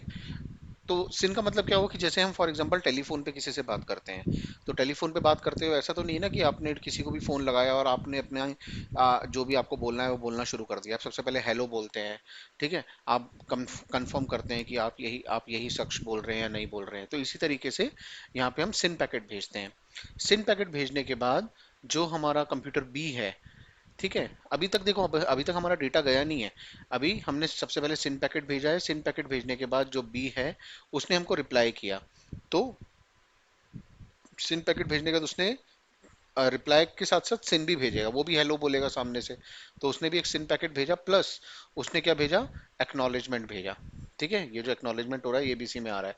एक्नॉलेजमेंट भेजा, एक्नॉलेजमेंट मतलब क्या हुआ कि इस सिन का रिप्लाई भेजा, इस सिन का एक्नॉलेजमेंट उसने भेजा कि हाँ मुझे तुम्हारा सिन पैकेट मिल गया है और मेरी तरफ से ये सिन मैं भेज रहा हूँ। और जब ये वाला सिन जो कंप्यूटर नंबर ए है इसको मिल जाएगा, तो यहाँ से ये भी क्या करेगा, एक एक्नॉलेजमेंट भेजेगा। कौन, कंप्यूटर ए। ठीक है, कंप्यूटर ए भी क्या करेगा, एक एक्नॉलेजमेंट भेजेगा अपनी तरफ से। ठीक है, तो ये जो पूरी की पूरी स्टेप्स हो रही है ना, ठीक है, इस पूरी की पूरी स्टेप्स को हम क्या बोलते हैं, इस पूरी की पूरी स्टेप्स को बोला जाता है, इस पूरी की पूरी स्टेप्स को हम बोलते हैं TCP three way handshake. Three way handshake. ठीक है, अभी टीसीपी का मतलब हम समझेंगे अभी। अभी आप बस इतना समझे कि यहाँ पे थ्री वे हैंडशेक प्रोसेस हो रही है, यानी सिन और फिर सिनैक और फिर एक, ये थ्री प्रोसेस हुई है, तो थ्री वे हैंडशेक प्रोसेस हुई है ना। और ये थ्री वे हैंडशेक प्रोसेस को मैं क्या बोलता हूँ, बाय डायरेक्शनल कनेक्टिविटी चेक करना भी बोलता हूँ। क्या बोलता हूँ, बाय डायरेक्शनल कनेक्टिविटी। हम सबसे पहले बाय डायरेक्शनल कनेक्टिविटी चेक करते हैं। जब भी हम डेटा भेजते हैं। ठीक है, तो बाई डायरेक्शनल कनेक्टिविटी यानी डेटा भेजने से भी पहले मैंने एक कनेक्टिविटी चेक करी कि हेलो, क्या मैं बी से बात कर सकता हूँ, और बी ने बोला हाँ मैं बी बोल रहा हूँ, क्या मैं ए से बात कर सकता हूँ, तो उसने बोला हाँ मैं ए बोल रहा हूँ। ये हुआ हमारा थ्री वे हैंडशेक। ठीक है, बाई डायरेक्शनल कनेक्टिविटी आप उसको चेक करना बोल सकते हो। ठीक है, तो ये चेक कनेक्टिविटी वाली बात हो गई। अब उसके बाद क्या होता है, जब आपका ये थ्री वे हैंडशेक पूरा हो जाता है, उसके बाद से अब हमारा डेटा ट्रांसफर होना शुरू होता है। सबसे पहले यहाँ पे अब जब थ्री वे हैंडशेक हो गया, तो अब यहाँ पे क्या हुआ, यहाँ पे हमारा कनेक्शन स्टैब्लिश हो गया। यहाँ पे क्या हुआ, यहाँ पे हमारा कनेक्शन कनेक्शन स्टैब्लिश हो गया है। ठीक है, अब कनेक्शन स्टैब्लिश हो गया। कनेक्शन स्टैब्लिश होने के बाद क्या करूंगा, अब मैं डेटा भेजना स्टार्ट करूंगा। तो मैं सबसे पहले अब मैं डेटा कंप्लीट नहीं भेजूंगा, सबसे पहले मैं पहले ही एक सेगमेंट भेजूंगा। ठीक है, तो सबसे पहले क्या हुआ, मैं एक काम करता हूँ, इसको हटाता हूँ पहले। ठीक है, सबसे पहले मैं क्या करूंगा, ये वाला जो डेटा है हमारा, ठीक है, जो एक सेगमेंट है, ये वाला एक सेगमेंट, सबसे पहले मैं ये वाला सेगमेंट लूंगा और ये वाला सेगमेंट मैं भेजना स्टार्ट करूंगा। तो जब मैं ये वाला सेगमेंट भेजूंगा, ठीक है, ये वाला सेगमेंट मैंने कहाँ भेजा, किसकी तरफ भेजा, ये वाला सेगमेंट मैंने भेजा है बी की तरफ। ठीक है, तो यहाँ पर मैं लिख के भेजूंगा कि जो मेरा सीक्वेंस नंबर है, जो मेरा सीक्वेंस नंबर है वो क्या है, सीक्वेंस नंबर 1। मैं सीक्वेंस नंबर 1 भेज रहा हूँ। ठीक है, सीक्वेंस नंबर 1 में भेज रहा हूँ। और उसके बाद क्या होगा, यहाँ पर ये जो सीक्वेंस, ये जो डी है, यहाँ पर ये जो हमारे पास पहला सेगमेंट है, ठीक है, ये जो हमारे पास पहला सेगमेंट है, ये कहाँ रिसीव हो जाएगा, ये ये यहाँ रिसीव हो जाएगा हमारे पास। ठीक है, ये कहाँ रिसीव हो जाएगा, ये बेसिकली यहाँ हमारे पास रिसीव हो गया। कहाँ पर, बी पर। अब बी पर जैसे रिसीव हुआ, बी पर रिसीव होने के बाद बी ने एक एक्नॉलेजमेंट भेजा इसको। ठीक है, बी ने एक एक्नॉलेजमेंट भेजेगा बी कि हाँ मुझे डी मिल गया है। तो उसने एक एक्नॉलेजमेंट भेजा और उसने लिखा acknowledgement equal to 1। Acknowledgement equal to 1 लगा के भेज दिया, यानी मुझे सीक्वेंस नंबर 1 मिल गया है। ठीक है, इसी तरीके से क्या होगा मेरे पास, अब सेकंड नंबर का सेगमेंट आएगा, सेकंड नंबर का सेगमेंट भेजूंगा मैं। ठीक है, अब सेकंड नंबर का सेगमेंट भेजा मैंने। अब जब मैंने सेकंड नंबर का सेगमेंट भेजा, ठीक है, फिर मैं कहाँ भेज रहा हूँ अब, ये मैं भेज रहा हूँ फिर से किसको, बी को। ठीक है, तो बी में इस बार मैं सीक्वेंस नंबर क्या लगा के भेजूंगा, सीक्वेंस नंबर 2। सीक्वेंस नंबर 2, क्योंकि सेकंड नंबर का सेगमेंट है ना। अब ये सेकंड नंबर का सेगमेंट भी मिल गया मुझे, कहाँ पर, बी पर। ये मेरे को सेकंड नंबर का सेगमेंट भी मिल गया, कहाँ पर, बी पर। तो इसको मैं बी पे लगा देता हूँ ऊपर। ठीक है, कुछ इस तरीके से सेकंड नंबर का सेगमेंट में मुझे मिल गया। ठीक है, अब सेकंड नंबर का सेगमेंट जैसे ही मुझे मिला, तो बी क्या करेगा, बी यहाँ से एक एक्नॉलेजमेंट सेंड करेगा कि मुझे सेकंड नंबर का सेगमेंट मिल गया। तो एक्नॉलेजमेंट क्या लगा के भेजेगा, एक्नॉलेजमेंट इक्वल टू 2। ऐसे ही फिर मेरे पास ये एक थर्ड सेगमेंट जाएगा, ये थर्ड सेगमेंट भी भेजता हूँ मैं। ये थर्ड सेगमेंट गया, ठीक है, ये थर्ड सेगमेंट गया, इस थर्ड सेगमेंट को भेजना है मुझे। तो थर्ड सेगमेंट जाएगा, ये कहाँ जा रहा है, बी की तरफ जा रहा है। तो यहाँ पे सीक्वेंस नंबर क्या लग के जाएगा, 3। तो सीक्वेंस नंबर 3 लगा देते हैं। ठीक है, तो ये सीक्वेंस नंबर 3 गया। ठीक है, तो ये 3 भी मिल जाएगा इसको, है ना, किसको, बी को, बी वाले कंप्यूटर को। ये सीक्वेंस नंबर 3 भी मिल गया। ठीक है, ये सीक्वेंस नंबर 3 भी मैं यहाँ पे रख देता हूँ कि यहाँ सीक्वेंस नंबर 3 भी मुझे मिल चुका है। ठीक है, उसके बाद अब जैसे 3 मिलेगा, फिर बी क्या करेगा, फिर से एक्नॉलेजमेंट भेजेगा। आप देख रहे हो हर सेगमेंट के बाद एक्नॉलेजमेंट भेज रहे हैं। ठीक है, फिर से एक्नॉलेजमेंट भेजेगा कौन, बी, कि हाँ मुझे सेगमेंट नंबर 3 भी मिल गया। तो एक्नॉलेजमेंट की वैल्यू यहाँ पे कितनी आएगी, इक्वल टू 3 आएगी। ठीक है, अब लास्ट सेगमेंट भेजेंगे हम यहाँ से। ठीक है, सेगमेंट नंबर 4, सेगमेंट नंबर 4 भेजा मैंने, सॉरी, सेगमेंट नंबर 4 भेजा।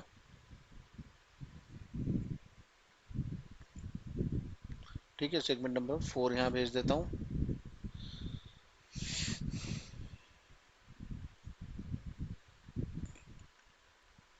और सेगमेंट नंबर 4 जब मैं भेजूंगा तो मैं फिर से यहाँ पर सीक्वेंस नंबर क्या लगा के भेजूंगा, सीक्वेंस नंबर में लगा के भेजूंगा 4, सीक्वेंस नंबर 4।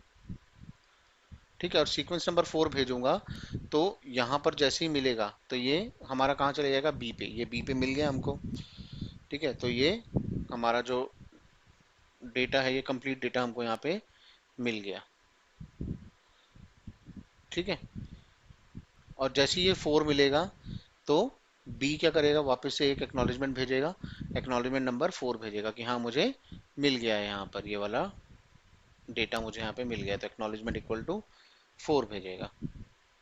ठीक है, अब ये वाला, ये सारा डेटा हमको यहाँ पर मिल चुका है। अब देखो, अब ये डेटा तो मिल गया, लेकिन ये ऐसा भी तो हो सकता है कि नेटवर्क से जब डेटा आ रहा हो तो हमें हो सकता है सेगमेंट नंबर 2 पहले मिले, सेगमेंट नंबर 3 हमको फिर बाद में मिले, उसके बाद सेगमेंट नंबर 4 मिले, फिर 1 मिले। अब इस डेटा को क्या करना पड़ेगा, ठीक है, रीअसेंबली भी करनी पड़ेगी। तो सेगमेंटेशन तो किया है, साथ ही साथ मुझे क्या करनी पड़ेगी, रीअसेंबली भी करनी पड़ेगी। तो इस डेटा को मैं किस में जमाऊंगा, एक पर्टिकुलर फॉर्मेट में जमाऊंगा। तो मैं रीअसेंबली करूंगा डेटा की पहले, यानी सेगमेंट नंबर 1, उसके बाद सेगमेंट नंबर 2, उसके बाद सेगमेंट नंबर 3, उसके बाद सेगमेंट नंबर 4। तो मुझे रीअसेंबली करनी पड़ेगी डेटा की। तो रीअसेंबली करता हूं मैं, तो कुछ नहीं करना है, रीअसेंबली कर देते हैं। ये सेगमेंट नंबर 1 2 और ये 3 और उसके बाद ये 4, और ये सारा का सारा जो डेटा जब रीअसेंबली हो जाएगी तब ये एक्चुअल में किसको मिल जाएगा, ये बी को मिल जाएगा। अब आप बोलोगे कि सर पहले कहाँ था, पहले भी तो बी तक पहुंच गया था। बी तक तो पहुंचा था, लेकिन ये अभी बफर में था। तो बफर में हर कंप्यूटर का बफर होता है ना। तो जैसे मैं अगर बात करूं तो इस कंप्यूटर का भी अपना एक बफर बफर मेमोरी होगी, और इस कंप्यूटर की भी अपनी एक बफर मेमोरी होती है। तो बफर के अंदर स्टोर होती है, उसके अंदर आप क्या करते हो, सेगमेंट्स जो आते हैं उसको आप रीअसेंबली करते हो, और फिर कंप्यूटर नंबर बी को फाइनली भेजते हो आप, या बी के पास फाइनली तब डाटा जाता है। तो इस तरीके से हमारा काम इसमें होता है। ठीक है, अब इसमें होता ही है ना कि जो मैंने आपको अभी ये चीज बताई है ऐसी की ऐसी नहीं होती है एग्जैक्टली exactly। ठीक है, तो क्योंकि देखो, अब ऐसे तो हम, मैंने तो अभी आपको सेगमेंट्स बताए, मेरे पास 4 ही सेगमेंट्स थे। अब ऐसे हमारे पास तो 10,000, 20,000, 50,000, 2 लाख, 4 लाख सेगमेंट्स होते हैं। तो हर सेगमेंट के बाद एक्नॉलेजमेंट नहीं मिलता, या हर सेगमेंट के बाद हम जो सीक्वेंस नंबर नहीं भेज देते हैं एकदम से, जैसे मैं यहाँ भेज रहा हूँ कि मैंने एक डेटा, एक सेगमेंट भेजा, फिर मैंने दूसरा भेजा, फिर मैंने तीसरा भेजा। ये डिपेंड करता है एप्लीकेशन टू एप्लीकेशन। तो आप क्या कर सकते हो, एक साथ 100 सेगमेंट भी भेज सकते हो, एक साथ 200 सेगमेंट भी भेज सकते हो, और उसके बाद उस 200 सेगमेंट का एक्नॉलेजमेंट इकट्ठा ले सकते हो। तो उस चीज को कहा जाता है विंडोइंग। उस चीज को क्या कहा जाता है, विंडोइंग। तो इसकी विंडोइंग की एक छोटी सी डेफिनेशन मैं आपको लिखवा देता हूं। ठीक है, windowing.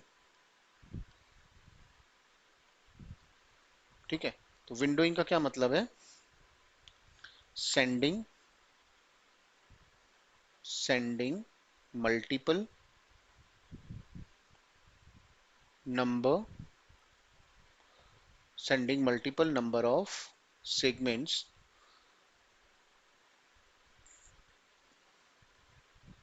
without waiting without waiting for any acknowledgement। ठीक है, उस कंसेप्ट को मैं क्या बोलता हूँ, विंडोइंग बोलता हूँ। ठीक है, तो विंडोइंग का मतलब क्या हुआ कि अभी जो मैंने आपको एग्जांपल दिया, यहाँ पे तो मैं क्या कर रहा हूँ, एक सेगमेंट भेज रहा हूँ, फिर मैं डेटा, एक सेगमेंट भेज रहा हूँ, फिर मैं एक्नॉलेजमेंट ले रहा हूँ, फिर दूसरा सेगमेंट भेज रहा हूँ, फिर मैं एक्नॉलेजमेंट भेज रहा हूँ। तो विंडोइंग का मतलब क्या होता है कि आप एक साथ मल्टीपल सेगमेंट भेज सकते हो विदाउट एक्नॉलेजमेंट का वेट किए हुए। ठीक है, तो विंडोइंग का मतलब क्या हुआ कि देखो, जैसे मेरा यहाँ से डेटा जा रहा है, यहाँ से मुझे डेटा, ठीक है, बी की तरफ पहुंचाना है। ठीक है, बी की तरफ पहुंचाना है। तो सबसे पहले जब ये थ्री वे हैंडशेक होता है ना, जब ये टीसीपी, या ये टीसीपी थ्री वे हैंडशेक बोले, या थ्री वे हैंडशेक नॉर्मली अगर मैं बोलूं, जब ये प्रोसेस हो रही होती है, उसी टाइम पर ही, इसी प्रोसेस के अंदर ही ए और बी अपनी विंडो साइज नेगोशिएट करते हैं। मैंने क्या बोला, जब ये थ्री वे हैंडशेक प्रोसेस होती है उसी टाइम पे ए और बी जो है, ए कंप्यूटर और बी कंप्यूटर, विंडो साइज को नेगोशिएट करते हैं। देखो, इसकी अपनी विंडो साइज होगी और इसकी अपनी विंडो साइज होगी। विंडो साइज का मतलब क्या हुआ, देखो जैसे मान लो मैं आपको पूरे 10 घंटे पढ़ा सकता हूँ। मैं एक 10 घंटे की क्लास रख लूँ और मैं पढ़ाना स्टार्ट कर दूँ, तो मेरी विंडो की कैपेसिटी बहुत ज़्यादा हो सकती है। मैं आपको पढ़ाता रहा हूँ पढ़ाता रहा हूँ पढ़ाता रहा हूँ, 10 घंटे तक आप बैठे हो पढ़ने के लिए।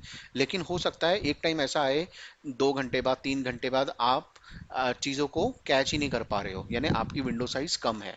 तो सबसे पहले मैं क्या करूँगा, मैं कंप्यूटर ए हूँ और आप कंप्यूटर बी हो, तो मैं सबसे पहले बोलूँगा कि ठीक है, मेरी विंडो साइज इतनी है, मैं 10 घंटे की कैपेबिलिटी रखता हूँ पढ़ाने की, आप कितनी कैपेबिलिटी रखते हो पढ़ने की? तो आपने बोला कि सर मैं तो 2 घंटे ही पढ़ पाऊंगा, या मैं 2 घंटे ही पढ़ पाऊंगी, है ना, आपने ये बोला। तो फिर मैं क्या करूंगा, अपना विंडो साइज उस हिसाब से नेगोशिएट कर लूंगा। मैं बोलूंगा ठीक है, आपकी कैपेसिटी 2 घंटे की है तो मेरी कैपेसिटी भी मैं 2 घंटे की कर लेता हूँ, है ना। तो जो मिनिमम होता है उसमें नेगोशिएट हो जाता है। तो जैसे ए है और कंप्यूटर बी है, उसकी अपनी अपनी विंडो साइज होती है और विंडो साइज नेगोशिएट हो जाती है। अब मुझे पता लग गया कि मैं एक साथ 100 सेगमेंट भेज सकता हूं। मेरे को सामने वाले का, मैं भेज तो 1000 सकता था, लेकिन सामने वाला कैच ही नहीं कर पाएगा। सामने वाले ने बोला कि मेरी जो विंडो साइज है वो तो 100 सेगमेंट को ही मैं प्रोसेस कर सकता हूँ एक बारी में। तो मैंने बोला ठीक है, अब मैं एक साथ में कितनी सेगमेंट भेजूंगा, 100 सेगमेंट भेजूंगा। और जैसे ही मैं 100 सेगमेंट भेजूंगा, मुझे उसका एक्नॉलेजमेंट मिलना चाहिए। तो आप जैसे ही मैं 100 सेगमेंट भेजूंगा, आप मेरे को उसका एक्नॉलेजमेंट भेज दोगे। इस तरीके की हमारी बात हो जाएगी। तो मैं एक एक सेगमेंट ना भेजते हुए 100 सेगमेंट इकट्ठे भेजूंगा। ठीक है, और उसी कंसेप्ट को मैं क्या बोलता हूँ यहाँ पर, वही कंसेप्ट हो गया यहाँ पे मेरा फ्लो कंट्रोल का। उसमें क्या कर रहा हूँ, मैं फ्लो को कंट्रोल कर रहा हूँ। फ्लो कंट्रोल मतलब क्या हुआ कि जैसे मैंने 100 सेगमेंट भेजे, है ना, अब आपका जो ये बफर है, मैंने बोला था ना बफर में हमारा पूरा डेटा, जैसे आपका जब डेटा जो है बी पर पहुंचेगा यहाँ पर, तो यहाँ पर बफर में स्टोर होगा, यहाँ कंप्यूटर पर डायरेक्टली नहीं चले जाएगा, बफर में स्टोर होगा। तो आपकी कोई ना कोई बफर मेमोरी होती है। अगर ये बफर मेमोरी फुल हो जाएगी, तो बी जो है एक मैसेज भेज देगा किसको, ए को, कि मेरी बफर मेमोरी फुल हो गई है, 2 मिनट वेट करो, पहले मैं अपनी बफर मेमोरी खाली कर लेता हूँ, उसके बाद मेरे को डेटा सेंड करना। समझ रहे हो, मैंने डेटा भेजना स्टार्ट किया, मैं बोल रहा हूँ, मैं पढ़ाना स्टार्ट किया, पढ़ाता जा रहा हूँ पढ़ाता जा रहा हूँ, फिर आप एक वक्त आया, आपने बोला कि सर हमारी बफर मेमोरी फुल हो गई है, इसके ऊपर हम कैच नहीं कर पाएंगे, आप 1 घंटे का टाइम दो हमको, 1 घंटे का रेस्ट दो, तब तक मैं अपनी बफर मेमोरी खाली करता हूँ और उसके बाद फिर से हम क्लास करते हैं। ठीक है, तो इस तरीके से हम फ्लो कंट्रोल भी करते हैं। तो ये सारे जो काम होते हैं, ये कौन परफॉर्म करता है, ट्रांसपोर्ट लेयर। ठीक है, तो आपको समझ में आया होगा, सेगमेंटेशन करते हैं, सीक्वेंसिंग करते हैं, फिर TCP three way handshake connectivity check करते हैं, एक्नॉलेजमेंट भेजते हैं, विंडोइंग करते हैं, विंडोइंग देखते हैं, ठीक है, विंडो साइज नेगोशिएट करते हैं, और फिर फ्लो कंट्रोल भी करते हैं। ये सारा काम कौन करवाता है हमको, ट्रांसपोर्ट लेयर करवाता है। अब यहाँ पे मैंने एक टर्म लिखी थी टीसीपी, अब इसके बारे में थोड़ा सा हम देख लेते हैं। तो बेसिकली होता ये है कि जो हमारी ट्रांसपोर्ट लेयर है ना, ट्रांसपोर्ट लेयर पे दो प्रोटोकॉल्स हमारे काम करते हैं। ठीक है, दो प्रोटोकॉल्स वर्क करते हैं। ठीक है, प्रोटोकॉल का मतलब क्या होता है, set of rules that governs the communication. ठीक है, ऐसे कुछ सिद्धांत, ऐसे कुछ रूल्स जिसके थ्रू कम्युनिकेशन पॉसिबल हो पाता है, उसको हम प्रोटोकॉल, प्रोटोकॉल मतलब रूल्स होते हैं, है ना। तो ऐसे टू प्रोटोकॉल्स वर्क करते हैं ट्रांसपोर्ट लेयर के ऊपर। पहला प्रोटोकॉल है हमारे पास टीसीपी, और दूसरा प्रोटोकॉल है हमारे पास यूडीपी। ये दो मेन प्रोटोकॉल काम करते हैं। तो टीसीपी का फुल फॉर्म होता है transmission transmission control transmission control protocol,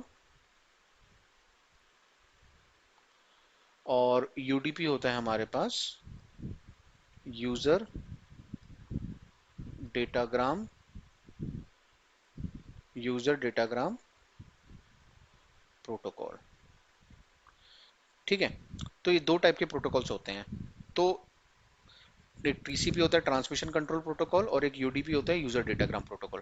TCP जो प्रोटोकॉल होता है ना, टीसीपी प्रोटोकॉल हमारा एक मतलब कनेक्शन ओरिएंटेड प्रोटोकॉल होता है। मतलब क्या हुआ कि जब भी टीसीपी प्रोटोकॉल का आप यूज करोगे ट्रांसपोर्ट लेयर पर, इसका मतलब आप कनेक्टिविटी चेक करोगे। जो भी हमने ऊपर मैंने आपको सारी चीजें बताई है वो टीसीपी के बारे में बताई है।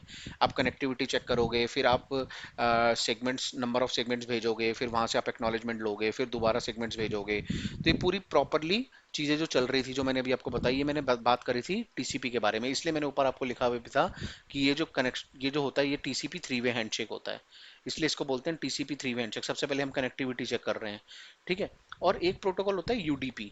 यूडीपी प्रोटोकॉल ऐसा होता है कि यूडीपी प्रोटोकॉल में कोई कनेक्टिविटी वगैरह कुछ भी हम चेक नहीं करते, हम डायरेक्टली डेटा भेजना स्टार्ट कर देते हैं उस, ठीक है, अगर हम यूडीपी प्रोटोकॉल का यूज कर रहे हैं तो। अब आप बोलोगे हम यूडीपी प्रोटोकॉल कब यूज करेंगे और टीसीपी प्रोटोकॉल कब यूज करेंगे, तो देखो नॉर्मली हम मैक्सिमम टाइम पे तो टीसीपी प्रोटोकॉल का यूज करते हैं। हम बात करते हैं यूडीपी प्रोटोकॉल कब यूज करते हैं, तो देखो यूडीपी प्रोटोकॉल कब यूज होगा। यूडीपी प्रोटोकॉल यूज होता है जैसे हमारा कोई वॉइस ट्रैफिक है, ठीक है। अब मान लो मैं यहाँ से कुछ बोल रहा हूँ और आप तक वो आवाज़ जानी चाहिए और आप फिर मेरे को रिप्लाई दे रहे हो, जैसे हम फ़ोन पे बात करते हैं तो हम वो क्या है, एक टाइप का वॉइस ट्रैफिक है। वॉइस ट्रैफिक में हम पहले कनेक्टिविटी अगर चेक करेंगे, फिर हम सेगमेंट्स भेजेंगे, फिर हम एक्नॉलेजमेंट लेंगे, इसमें टाइम लग जाएगा। तो वॉइस ट्रैफिक में हमारे पास इतना टाइम नहीं होता है। वॉइस ट्रैफिक के जो हमारे सेगमेंट्स होते हैं वो भी छोटे छोटे होते हैं। तो वॉइस ट्रैफिक जो होता है उस केस में हम किसका यूज़ करते हैं, कौन से प्रोटोकॉल का यूज़ करते हैं, यूडीपी का। उसमें हम सिर्फ डेटा ट्रांसफर करना शुरू कर देते हैं, उसमें हम कोई कनेक्टिविटी चेक नहीं करते हैं। तो वॉइस ट्रैफिक हो गया, कोई हमारे पास रियल टाइम एप्लीकेशंस हो गई, जैसे हमारी गेमिंग एप्लीकेशन हो गई, जिसमें हमको फास्ट रिस्पॉन्स चाहिए। जहाँ पे फास्ट रिस्पॉन्स की बात आएगी वहाँ पर किसकी बात आएगी, यूडीपी की बात आएगी। तो मैं दोनों में एक आपको डिफरेंस लिखवा देता हूँ कि टीसीपी में क्या डिफरेंस है और यूडीपी में क्या डिफरेंस है। तो एक बात कर लेते हैं हम टीसीपी और यूडीपी की। तो अगर हम बात करें टीसीपी की, टीसीपी हमारा स्लो है। अब स्लो क्यों है, क्योंकि पूरी आपकी वो कनेक्टिविटी वगैरह चेक करता है, इसलिए वो क्या है, स्लो है। वहीं अगर यूडीपी की बात करूं तो यूडीपी हमारा फास्ट है। टीसीपी में, टीसीपी को हम क्या बोलते हैं, कनेक्शन ओरिएंटेड प्रोटोकॉल बोलते हैं, कनेक्शन ओरिएंटेड प्रोटोकॉल। यानी जब भी आप टीसीपी का यूज करोगे तो कनेक्शन स्टैब्लिश करोगे सबसे पहले। और यूडीपी होता है हमारा connection less, connection less protocol है यूडीपी, ठीक है। टीसीपी हमारा रिलायबल प्रोटोकॉल है, ठीक है, और यूडीपी हमारा अनरिलायबल प्रोटोकॉल है, ठीक है। रिलायबल का मतलब भरोसेमंद। तो टीसीपी हमारा भरोसेमंद प्रोटोकॉल है। मान लीजिए आपने कोई सेगमेंट्स भेजी और कोई सेगमेंट मिस हो गई, तो हम उसको रीट्रांसमिट कर सकते हैं टीसीपी के केस में। लेकिन यूडीपी के केस में क्या होता है, यूडीपी में तो हम कुछ करते ही नहीं है। यूडीपी में तो कोई कनेक्टिविटी नहीं होती है, यूडीपी बस डेटा ट्रांसफर कर देता है, उसको कोई मतलब नहीं है सामने वाले को डेटा मिल रहा है नहीं मिल रहा है, कितना मिल रहा है, वो डेटा ट्रांसफर करे जा रहा है। इसलिए यूडीपी हमारा अनरिलायबल प्रोटोकॉल है और टीसीपी हमारा रिलायबल प्रोटोकॉल है। तो ये सारी चीजें थी किसके बारे में, ट्रांसपोर्ट लेयर के बारे में। अभी हम और डिटेल में पढ़ेंगे ट्रांसपोर्ट लेयर को, लेकिन अभी मैंने आपको एक ओवरव्यू दिया है कि किस तरीके से काम होता है हमारा ट्रांसपोर्ट लेयर पे। अब हम नेक्स्ट लेयर की बात कर लेते हैं। हम नेक्स्ट लेयर की बात करते हैं नेटवर्क लेयर की।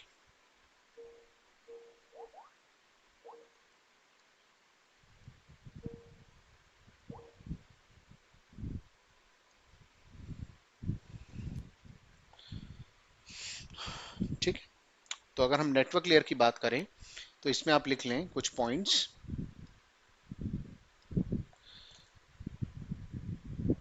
पहला पॉइंट तो ये है नेटवर्क लेयर का, it is used for logical addressing. ये किसके लिए यूज होती है, लॉजिकल एड्रेसिंग के लिए यूज होती है। इससे हम क्या फाइंड करते हैं, पाथ फाइंड करते हैं।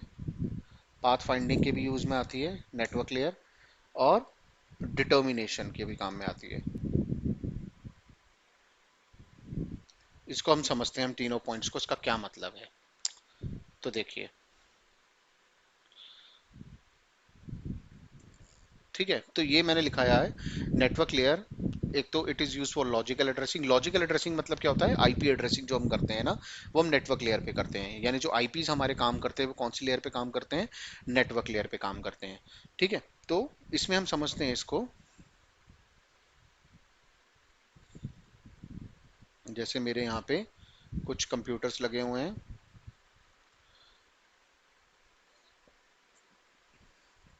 और ये स्विच से कनेक्टेड है, और ऐसी एक और स्विच मेरा यहाँ पे है, और यहाँ पे भी कुछ कंप्यूटर्स लगे हुए हैं, ठीक है। और इन सबको मैं कनेक्ट कर देता हूँ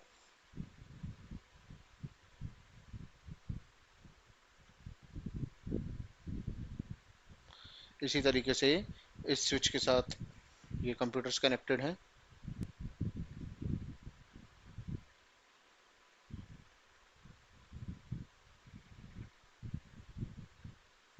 ठीक है। और ये वाली जो लोकेशन है, ये वाली जो लोकेशन है, इस लोकेशन को मैं मान लेता हूँ, ये कौन सी लोकेशन है, दिल्ली लोकेशन है। ठीक है। ये वाली लोकेशन कौन सी है, सॉरी,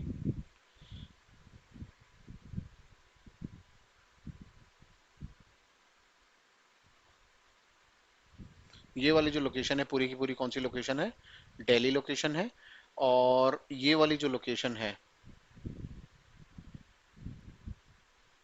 ये वाली जो लोकेशन है, ये पूरी की पूरी मैं बोल लेता हूँ, लेट्स से ये मेरी मुंबई लोकेशन है।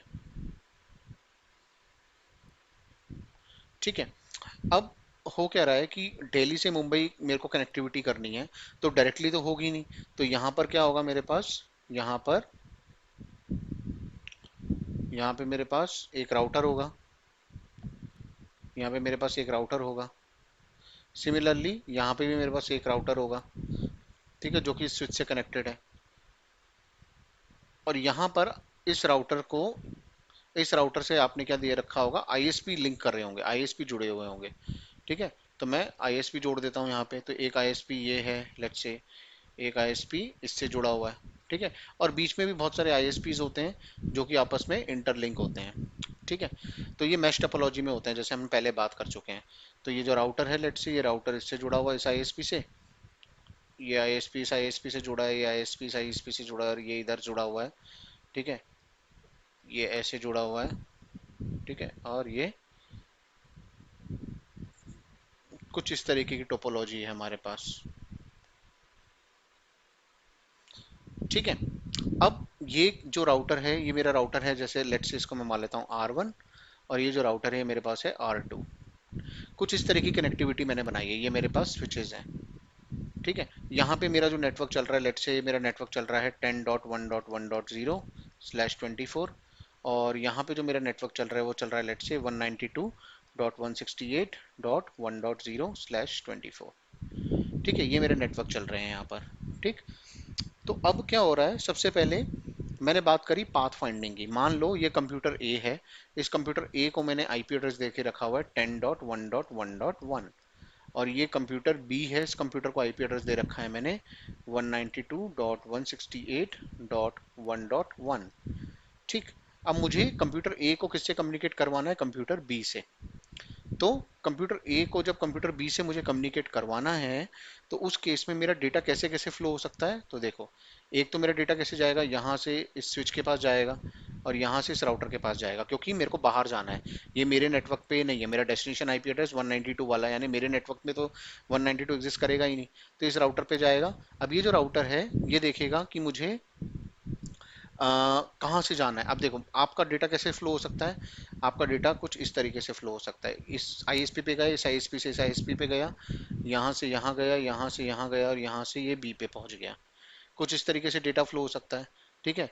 और एक और तरीका क्या है, यहाँ से जैसे डेटा गया राउटर के पास, राउटर ने ये डेटा इस आईएसपी को भेजा, इस आईएसपी से ये डेटा इस आईएसपी पे गया, और फिर यहाँ से यहाँ पहुंचा।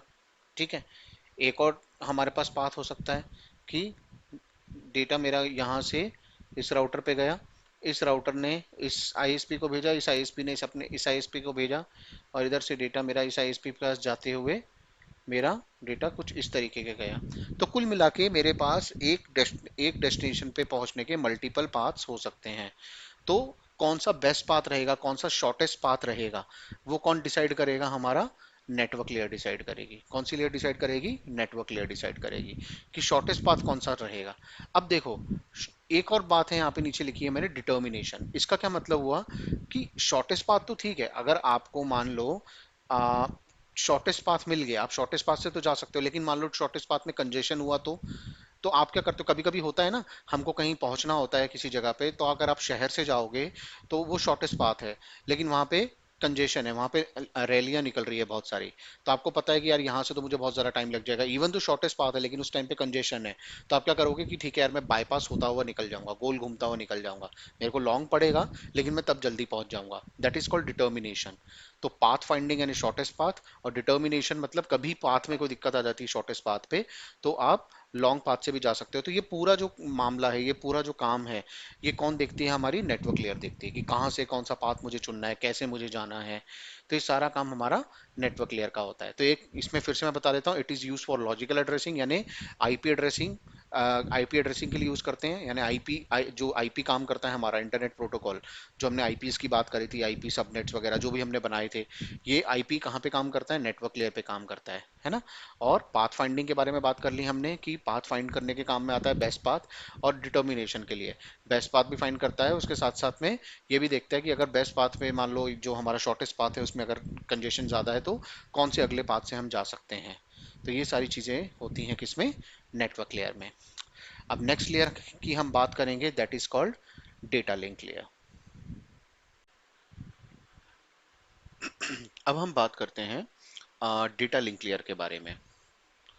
तो स्टार्ट करते हैं इसको, डेटा लिंक लेयर। तो डेटा लिंक लेयर जो है बेसिकली हमारी, इसमें एक पॉइंट लिख लें, physical addressing works in this layer. इस लेयर पे कौन सी एड्रेसिंग वर्क करती है? फिजिकल एड्रेसिंग, है ना। इसका क्या मतलब हुआ? देखो, हमने पहले भी बात कर चुके हैं कि हमारे जो कंप्यूटर होते हैं उसमें दो टाइप के एड्रेसेस होते हैं, एक तो फिजिकल और एक लॉजिकल, है ना। फिजिकल एड्रेस मतलब हमारा मैक एड्रेस, लॉजिकल एड्रेस मतलब हमारा आईपी एड्रेस। तो यहाँ पे मैं जो बात कर रहा हूँ फिजिकल एड्रेसिंग की बात कर रहा हूँ, यानी मैक एड्रेस की। तो जो हमने इससे पहले लेयर पढ़ी थी, दैट इज नेटवर्क लेयर, उसमें हमने देखा था, उसमें हम कौन सा आईपी, कौन सा प्रोटोकॉल वर्क करता है? आईपी प्रोटोकॉल, है ना। तो उसमें लॉजिकल एड्रेसिंग वर्क करती है, यानी आईपी एड्रेस जो काम करेंगे वो कौन सी लेयर पे काम करते हैं? हमारी लेयर 3 पर, दैट इज नेटवर्क लेयर पर। और जो मैक एड्रेसेस होते हैं, जो फिजिकल एड्रेसेस होते हैं, या जो लैन कार्ड एड्रेसेस होते हैं, कुछ भी आप बोल रहे हो उसको, तो वो हमारे किस पे काम करते हैं? हमारे डेटा लिंक लेयर पे काम करते हैं। अभी फिलहाल इसमें इतना ही लिखते हैं। और इसके अलावा हमारे पास इसके बाद वाली जो लेयर है वो है हमारी फिजिकल लेयर।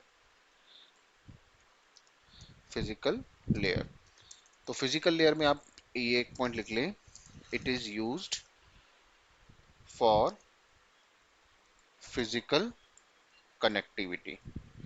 ठीक है। फिजिकल लेयर का हम क्यों यूज करते हैं? फिजिकल कनेक्टिविटी चेक करने के लिए, वायर में कोई प्रॉब्लम तो नहीं है, लैन कार्ड में कोई प्रॉब्लम तो नहीं है। तो वो सारा जो चीजें आ जाती हैं वो किस में आ जाती हैं? हमारी फिजिकल लेयर में आ जाती हैं। ठीक है। तो चलिए अब एक काम करते हैं, अब एक बार ना हम पूरी की पूरी लेयर्स को एक साथ देखते हैं कि किस तरीके से एक्चुअल में वर्क होता है। अभी तक तो मैंने आपको लेयर्स के बारे में बताया है, अब एक साथ देखते हैं कि कैसे काम होता है। तो लेट्स से मेरे पास ये एक कंप्यूटर है, और ये मेरे पास एक दूसरा कंप्यूटर है। ठीक है, ये दो कंप्यूटर्स हैं मेरे पास, और ये कंप्यूटर्स मेरे किससे कनेक्टेड हैं? एक वायर के थ्रू कनेक्टेड हैं। ठीक है। अब हम पूरा प्रोसेस देख रहे हैं किस तरीके से चीज़ें चलती हैं। तो यहाँ पे लेट्स से मैं इस कंप्यूटर को आईपी एड्रेस दे देता हूँ 20.1.1.1, और इस कंप्यूटर को मैं आईपी दे देता हूँ 20.1.1.2। ठीक है। तो कुछ इस तरीके से मैंने आईपी एड्रेसेस दे दिए हैं। इस कंप्यूटर को आईपी एड्रेस दे दिया 20.1.1.1, और इस कंप्यूटर को मैंने आईपी एड्रेस दे दिया है 20.1.1.2। ठीक है। अब सबसे पहले, और इस पे आईपी एड्रेस दिया है तो इस पे मैं मैक एड्रेस भी दे देता हूँ। तो ये जो मैक एड्रेस है मेरा, ये मैक एड्रेस है 0A। ठीक है। ये जो मैक एड्रेस है मेरा ये है 0A। लेट्स एग्जांपल के लिए ले लेता हूँ मैं, और यहाँ पर जो मेरा मैक एड्रेस है वो ले लेता हूँ मैं 0B। ठीक है। तो इस कंप्यूटर का जो आईपी एड्रेस है और जो मैक एड्रेस है वो हमने ले लिया है 0A और 0B। ठीक है। तो ये आईपी एड्रेस है 20.1.1.1 कंप्यूटर ए का, और उसका मैक एड्रेस है 0A, और कंप्यूटर बी का जो आईपी एड्रेस है वो है 20.1.1.2 और उसका मैक एड्रेस है 0B। अब यहाँ पे मेरे पास सबसे पहले काम करता हूँ, मैं इसको थोड़ा सा नीचे कर देता हूँ, यहाँ कर देते हैं इसको। ठीक है, अब देखो सबसे पहले मेरे पास यहाँ पे क्या है, एक मान लो कंप्यूटर ए को कोई डेटा भेजना है, किसको, कंप्यूटर बी को। तो कंप्यूटर ए क्या चाहता है, कोई डेटा भेजना चाहता है, किसको, कंप्यूटर बी को। ये डेटा है, ये किसको भेजना चाहता है, कंप्यूटर बी को डेटा भेजना चाहता है कंप्यूटर ए। तो अब हमने सारी लेयर्स के बारे में पढ़ा है, तो कौन कौन सी लेयर पढ़ी है हमने, हमने पढ़ी है एप्लीकेशन लेयर, फिर हमने पढ़ी है प्रेजेंटेशन लेयर,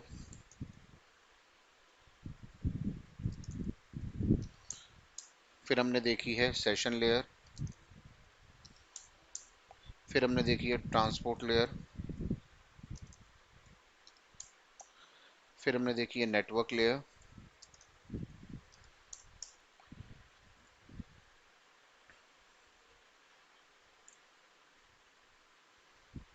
फिर हमने देखी है यहाँ पे डेटा लिंक लेयर, फिर हमने देखी है यहाँ पे फिजिकल लेयर। तो हमने बात करी थी कि सातों की सातों लेयर जो हैं हर डिवाइस पे मौजूद होती हैं, चाहे वो कंप्यूटर ए है चाहे वो कंप्यूटर बी है, दोनों डिवाइसेस पे आपकी 7 लेयर्स हमारी मौजूद होंगी। तो सबसे पहले होगा क्या, सबसे पहले अभी आपको डेटा भेजना है कंप्यूटर ए से कंप्यूटर बी पर, है ना।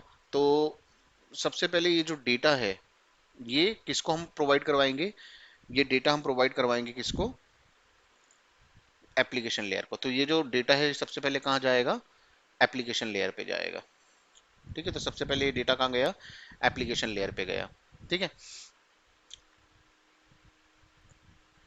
ठीक है, इसको थोड़ा सा मैं सेट कर लेता, तो आपको आपको कंफ्यूजन ना हो। तो ये डेटा गया मेरा सबसे पहले कहाँ पर, एप्लीकेशन लेयर पर। ठीक है, एप्लीकेशन लेयर से ये डेटा कहाँ जाएगा हमारा, प्रेजेंटेशन लेयर। देखो अब एप्लीकेशन लेयर पे डेटा जाने का मतलब क्या है कि सबसे पहले आपने ब्राउजर ओपन किया, आपने कोई भी डेटा भेजना है, तो आप सबसे पहले ब्राउजर ओपन करोगे, इंटरनेट के थ्रू जब आप भेजोगे तो ब्राउजर से ही भेजोगे, एप्लीकेशन लेयर से ही भेजोगे, कोई किसी ना किसी एप्लीकेशन का यूज करोगे। तो ये डेटा मेरा कहाँ प्लेस हुआ, सबसे पहले एप्लीकेशन लेयर पे। ये अभी मैं बात कर रहा हूँ कि कंप्यूटर ए के बारे में। ठीक है, अभी सिर्फ कंप्यूटर ए के बारे में बात हो रही है। अब उसके बाद ये डेटा कहाँ पे ट्रांसफर किया जाएगा, अब ये जो डेटा है, ये जो डेटा है, अब ये डेटा,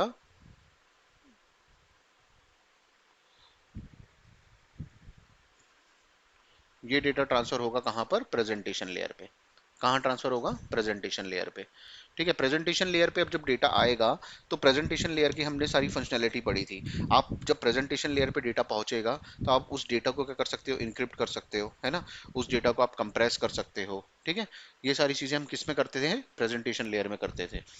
प्रेजेंटेशन लेयर के बाद हमारा जो डेटा है, प्रेजेंटेशन लेयर के बाद हमारा जो ये डेटा रहेगा, ये कहाँ पे प्लेस हो जाएगा, ये प्लेस हो जाएगा सेशन लेयर पे। ये कहाँ प्लेस हो जाएगा, सेशन लेयर पे। अब ये डेटा ही चल रहा है ना, ये डेटा सेशन लेयर पे आ गया। अब सेशन लेयर पे हमको पता है, सेशन लेयर पे भी हम क्या करते हैं, सेशंस मेंटेन करते हैं। ठीक है, सारी चीजें हम सेशंस से ही सेशंस मेंटेन करेंगे, यानी हमारे पास मान लो ब्राउजर पे आपने एक जगह यूट्यूब खोला हुआ है, एक जगह एक अलग टैब में आपने गूगल खोला हुआ है, एक अलग टैब में आपने कोई और वेबसाइट खोली हुई है, तो आपके सेशंस क्रिएटेड है। और सेशंस के बारे में हमने बात करी थी कि जैसे हमारा जो लैंड टेक्नोलॉजी जो हम यूज करते हैं वो इथरनेट टेक्नोलॉजी यूज करते हैं। तो उसमें at a time one device, जो एक पर्टिकुलर डिवाइस है वो दूसरे पर्टिकुलर डिवाइस से कम्युनिकेट कर सकता है, उस टाइम पे दूसरा डिवाइस नहीं कर सकता कम्युनिकेट। तो हमने उसमें C S M A C D protocol के बारे में भी बात करी थी। तो ये सारी चीजें कौन प्रोवाइड करवाएगा हमको, सेशन लेयर प्रोवाइड करवाएगी। तो यहाँ तक तो सारी चीजें ठीक हैं, चलो यहाँ तक तो सारा का सारा डेटा है। अब जो ट्विस्ट आएगा हमारा वो ट्रांसपोर्ट लेयर से आएगा। तो यहाँ देखते हैं, इस चीज को हम समझते हैं अब अच्छे से। तो देखो सेशन लेयर तक तो हमारा डेटा पहुंच गया। अब उसके बाद ये डेटा कहाँ आएगा, ये डेटा आएगा हमारा ट्रांसपोर्ट लेयर पे। ये डेटा कहाँ आएगा, ट्रांसपोर्ट लेयर पे आएगा। तो ये डेटा मैंने रख दिया है यहाँ पे, कहाँ पे, ट्रांसपोर्ट लेयर पे। ठीक है। देखो जो डेटा का फ्लो है ना वो कहाँ से कहाँ जा रहा है, डेटा का फ्लो जो है वो हमारा जा रहा है ऊपर से नीचे, है ना, ये याद रखना हमेशा। यहाँ से ऐसे जाएगा डेटा का फ्लो, ठीक है, यानी एप्लीकेशन लेयर से डेटा चला है और नीचे जा रहा है अभी, ठीक है, तो इसको याद रखना अभी, ठीक है। तो अब देखो, तो डेटा कहाँ पहुंच गया मेरा, ट्रांसपोर्ट लेयर पे पहुंच गया। अब ट्रांसपोर्ट लेयर का मैंने आपको काम बताया था, ट्रांसपोर्ट लेयर क्या करता है, सबसे पहले जो डेटा होता है उसको किस में बांटता है, सेगमेंट्स में बांटता है। वो डिपेंड करता है आपकी एप्लीकेशन के ऊपर, वो बांट भी सकता है, वो नहीं भी बांट सकता है, totally depends upon your application. लेकिन जैसे हमने बात करी थी ट्रांसपोर्ट लेयर पे, तो ट्रांसपोर्ट लेयर पे क्या होता है, हमारा जो डेटा होता है उसको हम सेगमेंट्स में बांटते हैं, या ट्रांसपोर्ट लेयर डेटा को सेगमेंट्स में बांटती है। तो हम इसको क्या करते हैं, छोटे छोटे डेटा को छोटे छोटे सेगमेंट्स में बांट देंगे। तो जैसे मैंने ले लिया एक सेगमेंट, ये ले लिया एक, ठीक है, ये दूसरा सेगमेंट ले लेता हूँ, ये तीसरा सेगमेंट ले लेता हूँ, ठीक है, और इसको थोड़ा सा यहाँ कर देते हैं,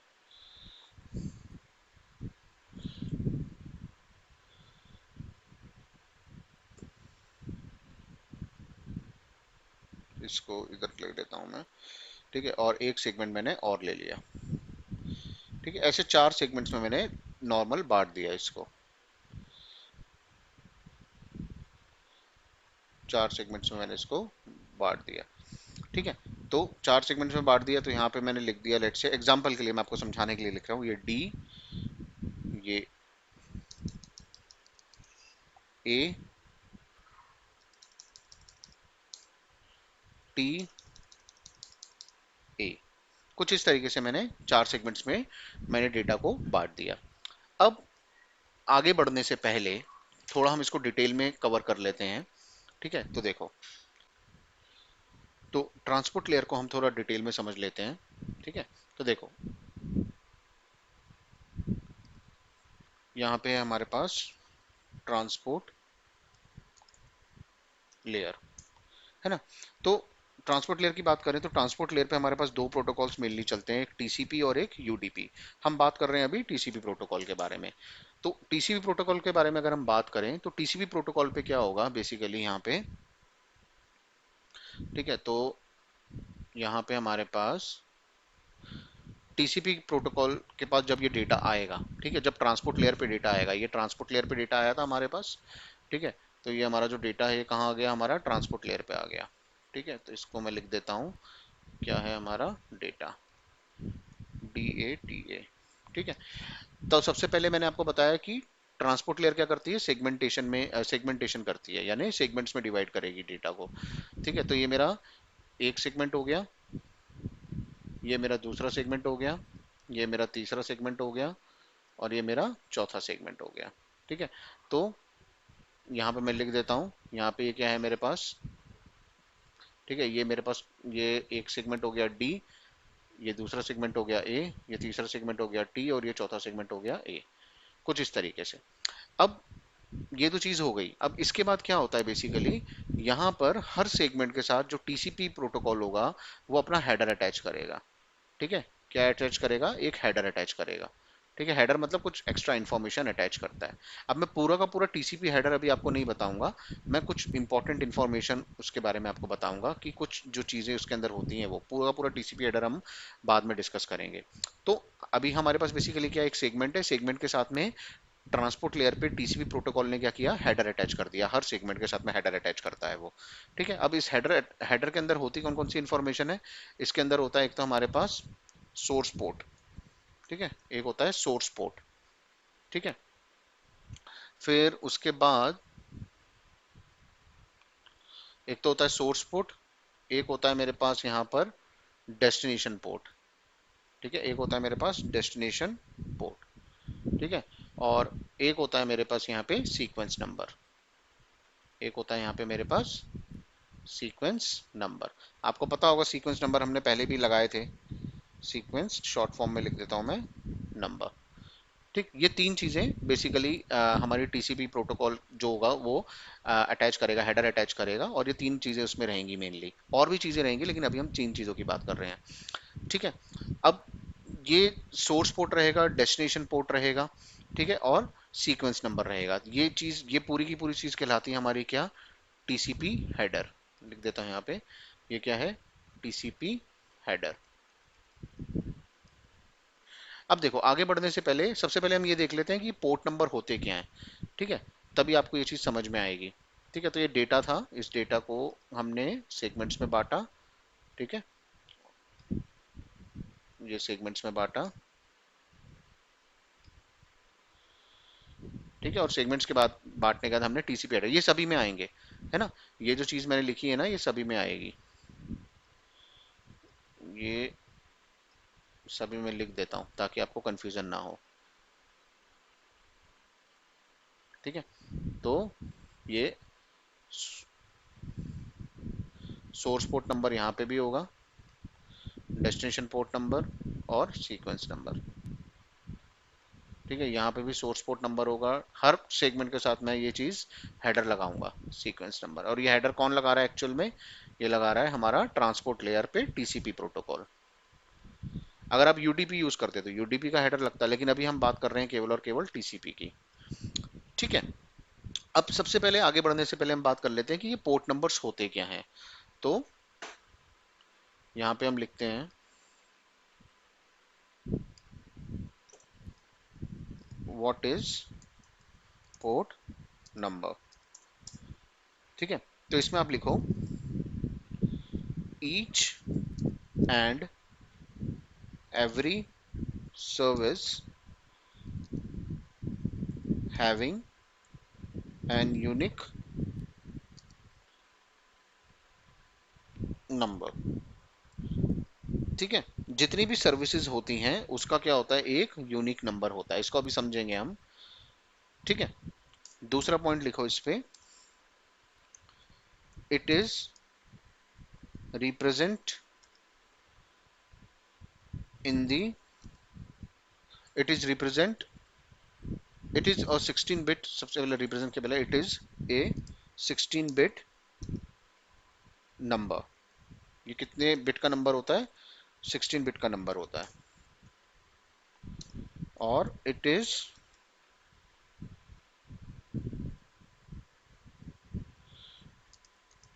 represent in the form of decimal. Decimal में हम इसको रिप्रेजेंट करते हैं, और इसकी जो रेंज होती है, जो रेंज होती है इसकी, वो होती है 0 से लेकर 65,535। ठीक है, इतनी इसकी रेंज होती है। तो देखो यार इसका मतलब क्या है, मैंने लिखा है यहाँ पे जो हमारा पोर्ट नंबर होता है, ठीक है, मैंने लिखा है यहाँ पे जो हमारा पोर्ट नंबर होता है वो port number each and every service having an unique number. ठीक है, यूनिक नंबर होता है। तो एक्चुअल में होता ये है ना कि हमारे पास बहुत सारी सर्विसेज होती हैं। ठीक है, जैसे हमारे पास एच होती है, एच क्या एक सर्विस है। तो एच का जो एच के लिए जो हम पोर्ट नंबर यूज करते हैं वो क्या यूज करते हैं, पोर्ट नंबर 80। ठीक है, ऐसी एच है, उसके लिए हम पोर्ट नंबर यूज करते हैं 443। ठीक है, ऐसी हमारे पास टेलनेट है, टेलनेट के लिए हम पोर्ट नंबर यूज करते हैं 23। ठीक है, ऐसे ही हमारे पास एस एम टी पी है, एस एम टी पी के लिए हम यूज करते हैं 25। ऐसे ही हमारे पास पॉप 3 है, ठीक है, पोस्ट ऑफिस प्रोटोकॉल, ठीक है, इसके लिए हम यूज करते हैं 110। ऐसे ही हमारे पास आई मैप है, ठीक है, इसके लिए हम यूज करते हैं 143। ठीक है, इसके बाद हमारे पास है जैसे D H C P, D H C P के लिए हम यूज कर लेते हैं 67 भी यूज करते हैं और 68 भी यूज करते हैं। ठीक है, ऐसे ही हमारे पास डीएनएस है, डीएनएस के लिए हम क्या यूज कर लेते हैं 53 यूज कर लेते हैं। ठीक है, ऐसे ही हमारे पास एफटीपी भी होता है, ठीक है, फाइल ट्रांसफर प्रोटोकॉल, उसके लिए मैं 21 और 20 ये वाले पोर्ट नंबर। तो कहने का मतलब ये है कि हमारे पास जो भी सर्विसेज चल रही होती हैं हमारे कंप्यूटर पर, ठीक है, उन सबके क्या होते हैं, कोई ना कोई एक स्पेसिफिक पोर्ट नंबर होते हैं। तो जो भी सर्विस आप यूज कर रहे हो, जैसे आपको एच की सर्विस यूज करनी है, या आपको वेब सर्वर बनाना है, तो वेब सर्वर के लिए कौन सी सर्विस लगती है, एच या एच तो उसके लिए आप पोर्ट नंबर 80 या 443 यूज करोगे, है ना, टेलनेट के लिए आप 23 यूज करोगे। तो होता क्या है बेसिकली, देखो इसको थोड़ा सा और अच्छे से एक्सप्लेन कर देता हूं मैं। होता क्या है कि जैसे मान लो ये मेरे पास कंप्यूटर है, ठीक है, और ये मेरा कंप्यूटर है कौन सा, 20.1.1.1। ठीक है, ये मेरा कंप्यूटर है। 20.1.1.1। अब इस कंप्यूटर के अंदर, या ये लेट्स से ये मेरा जो कंप्यूटर है, 2 मिनट, इसको मैं कर देता हूँ। ये जो मेरा कंप्यूटर है ये है 20.1.1.2, मेरा डेस्टिनेशन कंप्यूटर ये है 20.1.1.2। ठीक। और इस डेस्टिनेशन कंप्यूटर के ऊपर हमारे पास दो सर्विसेज रन हो रही हैं। कौन कौन सी सर्विसेज रन हो रही हैं? एक तो एचटीटीपी रन हो रही है, ठीक है, और एक एफटीपी रन हो रही है, लेट्स से। यानी ये जो कंप्यूटर है मेरा, ये फाइल ट्रांसफर प्रोटोकॉल भी है, इसके ऊपर फाइल्स भी पड़ी हुई हैं जिसको आप डाउनलोड कर सकते हो, और ये एक वेब सर्वर का भी काम कर रहा है ये पर्टिकुलर कंप्यूटर, जिसमें आप वेबसाइट को भी एक्सेस कर सकते हो। ठीक है। तो जब भी हमारे पास कोई रिक्वेस्ट आएगी, जब भी मान लो आपने कोई डेटा भेजा और वो डेटा 20.1.1.2 पे आया, अब कंप्यूटर को ये कैसे पता लगेगा कि ये डेटा मेरा एफटीपी के लिए आया है या मेरा एचटीटीपी के लिए आया है? समझ रहे हो? जो रिक्वेस्ट आई है मेरे पास, वो रिक्वेस्ट मेरे पास एफटीपी के लिए आई है। यानी मान लो मैं 20.1.1.1 हूं और मुझे वेबसाइट एक्सेस करनी है, तो मैंने एक रिक्वेस्ट भेजी। रिक्वेस्ट मतलब एक टाइप का डेटा भेजा। ठीक है। तो अब कंप्यूटर को कैसे पता चलेगा कि कंप्यूटर पे तो दो सर्विसेज रन हो रही हैं, वेब सर्विसेज भी रन हो रही है, वेबसाइट भी एक्सेस कर सकते हो, और एफटीपी भी रन हो रहा है। ठीक है। तो कंप्यूटर को कैसे पता लगेगा कि कौन सी सर्विस के लिए डेटा आया है? तो देखो, जैसे मैंने एचटीटीपी के लिए बताया आपको, पोर्ट नंबर 80 यूज करते हैं हम, और एफटीपी के लिए हम क्या यूज करते हैं? पोर्ट नंबर 21 और 20। तो जब ये डेटा आएगा 20.1.1.2 के पास, जैसे मान लो मैं 20.1.1.1 हूं, मैंने जब ये डेटा भेजा 20.1.1.2 को, तो उसके साथ मैं क्या अटैच करके भेजूंगा? पोर्ट नंबर अटैच करके भेजूंगा। सोर्स पोर्ट नंबर भी अटैच करूंगा और डेस्टिनेशन पोर्ट नंबर। तो मान लो मुझे अगर वेबसाइट एक्सेस करनी है तो मैं डेस्टिनेशन पोर्ट नंबर क्या लगा के भेज दूंगा? Port number 80। अगर मान लो मुझे एफटीपी यूज करना है तो मैं क्या लगा के भेज दूंगा? 20 या 21, कुछ इस तरीके से। तो इसलिए यहाँ पे हमारे पास क्या यूज हो रहा है? पोर्ट नंबर यूज हो रहा है। तो मैंने बोला कि ये मेरे पास डेटा है, मेरा सोर्स पोर्ट नंबर ही कुछ हो सकता है, मैं बताऊंगा अभी क्या होगा। और डेस्टिनेशन पोर्ट नंबर मैंने लिखा है यहाँ पे कि मेरे को क्या एक्सेस करना है? वेब सर्विस एक्सेस करनी है, तो पोर्ट नंबर मेरा डेस्टिनेशन कौन सा है? 80 है। समझ रहे हो? और सीक्वेंस नंबर कुछ भी हो सकता है। ठीक है। तो जो वेल नोन पोर्ट नंबर्स है ना हमारे पास, अगर मैं यहाँ पे बात करूं, लिख देता हूं यहाँ पे, जो वेल नोन पोर्ट नंबर्स, जो वेल नोन पोर्ट नंबर्स हैं वो हमारे पास हैं 0 से लेकर 1023 तक। यानी ये पोर्ट नंबर्स आप नॉर्मल किसी भी एप्लीकेशन के लिए यूज नहीं कर सकते। ये जो पोर्ट नंबर से हमारे पास यूनिक पोर्ट नंबर से किसी ना किसी सर्विस के लिए ये हमारे पास रखे हुए हैं। इसके अलावा जो भी पोर्ट नंबर है 1024 से लेकर 65,535 तक, वो पोर्ट नंबर आप अपना रैंडमली यूज कर सकते हो। तो यहाँ पर जब सोर्स पोर्ट नंबर लगाएगा ना कोई भी कंप्यूटर, वो रैंडम पोर्ट नंबर लगा देगा। 1024 से लेकर 65,535, इसके बीच में कोई भी पोर्ट नंबर लगा सकता है। तो यहाँ सोर्स पोर्ट नंबर मैं कोई भी ले लेता हूँ। सो लेट्स से मैंने यहाँ पे ले लिया, मैंने जो हमारा कंप्यूटर है उसका जो सोर्स पोर्ट नंबर हम यूज कर रहे हैं 1026 यूज कर रहे हैं। ठीक है। डेस्टिनेशन पोर्ट नंबर यानो मान लो मैं वेब सर्विस यूज करना चाहता हूँ, और सीक्वेंस नंबर मैंने कितना लगाया? यहाँ पे 1 लगाया। सेम चीज यहाँ पे होगी, यहाँ पे भी सोर्स पोर्ट नंबर कितना आ जाएगा? 1026। ठीक है। अब 1026 ही पोर्ट नंबर क्यों आ रहा है? क्योंकि अब ये जो सेगमेंट है हमारा वो एक ही डेटा का पार्ट है ना? डेटा को मैंने सेगमेंट में तोड़ा था, तो इसलिए सोर्स पोर्ट नंबर तो सेम ही रहेगा। डेस्टिनेशन पोर्ट नंबर भी क्या रहेगा मेरा? 80। ठीक है। और सीक्वेंस नंबर मेरा यहाँ पे क्या लग जाएगा? 2। इसी तरीके से यहाँ पे भी बात कर लेते हैं हम। तो यहाँ पे भी सोर्स पोर्ट नंबर कितना है? 1026। डेस्टिनेशन पोर्ट नंबर कितना है? 80। और सीक्वेंस नंबर कितना है? 3। और यहाँ पे भी लगा देता हूँ मैं, यहाँ पे भी सोर्स पोर्ट नंबर कितना है? 1026। डेस्टिनेशन पोर्ट नंबर कितना है? 80। और सीक्वेंस नंबर कितना है? 4। ठीक है। तो बेसिकली हम पोर्ट नंबर क्यों लगा रहे हैं? क्योंकि हम जब पहुंचेंगे डेस्टिनेशन पे तब कंप्यूटर को ये बता सकें कि भाई मैं इस सर्विस को एक्सेस करना चाहता हूं। तो सर्विसेज मैंने आपको नीचे लिखवाई हैं कि अगर आप एचटीटीपी सर्विस यूज कर रहे हो तो पोर्ट नंबर 80 का यूज करोगे, तो इसलिए मैंने यहाँ पे पोर्ट नंबर 80 लगा दिया। अगर आप एफटीपी सर्विस यूज करना चाहते हो तो 20 या 21 लगा देता। आप मान लो अगर टेलनेट करना चाहते हो तो पोर्ट नंबर 23 लग जाता है यहाँ पे। तो इस तरीके से यहाँ पे हमारी चीजें, टीसीपी हेडर हमारा लगता है। ठीक है। तो अब क्या हुआ हमारे पास यहाँ पे? ये जो सारी की सारी चीजें थी, अब मैं वापस आ जाता हूं अपने डायग्राम पे, ओरिजिनल डायग्राम पे। ठीक है। यहां तक ट्रांसपोर्ट लेयर तक डेटा पहुंचा था। ट्रांसपोर्ट लेयर तक डेटा पहुंचने के बाद मैंने क्या किया? इसको सेगमेंट्स में डिवाइड कर दिया था। ठीक है, सेगमेंट्स में डिवाइड कर दिया था, इसको सीक्वेंस नंबर भी दे दिया था मैंने। ठीक है, तो जो ये मेरा सीक्वेंस नंबर था यहाँ पे, इसको मैंने सीक्वेंस नंबर भी प्रोवाइड करवा दिया था। मैं लिख देता हूँ फिर भी यहाँ पे आपके लिए, सीक्वेंस नंबर मेरा 1 है, ये 2 है, ये 3 है, ये 4 है। और यहाँ पर मैंने साथ साथ में हेडर लगाया था, हेडर के अंदर सीक्वेंस नंबर की इंफॉर्मेशन भी थी, सोर्स पोर्ट भी था और डेस्टिनेशन पोर्ट भी था। अब जो ये सेगमेंट्स है, इसमें से कोई एक सेगमेंट अब हम कहाँ उतारेंगे, नीचे उतारेंगे। तो इसमें से जो ये वाला सेगमेंट है, लेट्स से, ठीक है, ये सेगमेंट मैं सबसे पहले कहाँ दूंगा, नेटवर्क लेयर पे दूंगा। ये कहाँ आ जाएगा, नेटवर्क लेयर पे आ जाएगा। ठीक है, तो ये सेगमेंट मेरा कहाँ आ गया, नेटवर्क लेयर पे आ गया। ठीक है, इसको मैं थोड़ा सा और वो कर देता हूँ। ठीक है, ये सेगमेंट मेरा अब कहाँ आ गया,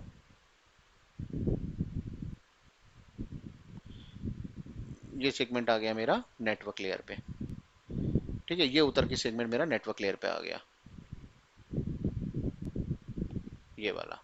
ठीक, अब जब ये नेटवर्क लेयर पे आया तो इसके साथ साथ क्या आएगा, हेडर भी लगेगा। किसका, टीसीपी हेडर लगा होगा ऑलरेडी। ठीक है, तो यहाँ पे मेरा टीसीपी हेडर लगा है, और यहाँ पर मेरे पास क्या क्या इंफॉर्मेशन है, यहाँ पे मेरे पास इंफॉर्मेशन है सोर्स पोर्ट, डेस्टिनेशन पोर्ट आ, और हमारा सीक्वेंस नंबर। तो सोर्स पोर्ट हमारे पास कितना है यहाँ पे, लेट्स से 1026 है, डेस्टिनेशन पोर्ट है मेरे पास 80, और सीक्वेंस नंबर मेरे पास कितना है, 1। ये पूरी की पूरी चीज उतर के आई। अब क्या होगा इसके बाद, इसके बाद नेटवर्क लेयर भी क्या करेगी, अपना एक हेडर लगाएगी। नेटवर्क लेयर भी क्या करेगी, एक अपना हेडर लगाएगी। देख रहे हो, नेटवर्क लेयर भी अपना एक हेडर लगाएगी। मतलब हम क्या कर रहे हैं ना, एक रैप कर रहे हैं। एक आपने टॉफी ली, टॉफी के ऊपर पहले आपने एक रैप चढ़ा दिया, उस रैप के ऊपर आपने एक और रैप चढ़ा दिया, तो अब नेटवर्क लेयर भी क्या करेगी, अपना हेडर लगाएगी। ठीक है, अब नेटवर्क लेयर जो हेडर लगाएगी उसके अंदर क्या क्या इंफॉर्मेशन होगी वो भी हम देख लेते हैं। तो देखो, मैं अब यहाँ चले जाता हूँ फिर से। ठीक है, अब हम बात करते हैं किसकी, नेटवर्क लेयर की। तो मेरे पास क्या हुआ बेसिकली, यहाँ पे मेरे पास यहाँ पे मैं यहाँ पे पहुंच गया नेटवर्क लेयर पे। अब नेटवर्क लेयर पे कौन सा प्रोटोकॉल काम करता है, आईपी प्रोटोकॉल काम करता है। कौन सा प्रोटोकॉल काम करता है, आईपी, इंटरनेट प्रोटोकॉल, है ना। हमने बात करी थी आईपी प्रोटोकॉल की, यानी आईपी एड्रेस की। ठीक है, तो इसमें मेरे पास सबसे पहले क्या होगा, यहाँ पे मेरे पास क्या आ गया, एक सेगमेंट आ गया, डेटा। ये तो आ गया था एक सेगमेंट। ठीक है, डेटा के साथ साथ मेरे पास यहाँ पे क्या आया, सोर्स पोर्ट लिखा हुआ आ गया मेरे पास। यहाँ पे सोर्स पोर्ट लिखा हुआ आ गया 1026, ये एग्जांपल लिया हुआ है मैंने। डेस्टिनेशन पोर्ट है, डेस्टिनेशन पोर्ट मैंने ले लिया यहाँ पर कितना, डेस्टिनेशन पोर्ट ले लिया मैंने 80। ठीक है, और उसके बाद यहाँ पर मैंने सीक्वेंस नंबर ले लिया यहाँ पे 1। सीक्वेंस नंबर मैंने कितना ले लिया यहाँ पे, सीक्वेंस नंबर ले लिया मैंने यहाँ पे 1। ठीक है, तो इसमें ये ये चीजें तो हमारे पास थी यहाँ पे, है ना। तो ये मेरे पास पूरा का पूरा हेडर है। ठीक है, तो यहाँ पे ये सॉरी, पूरा का पूरा हेडर नहीं है, ये डेटा है हमारे पास।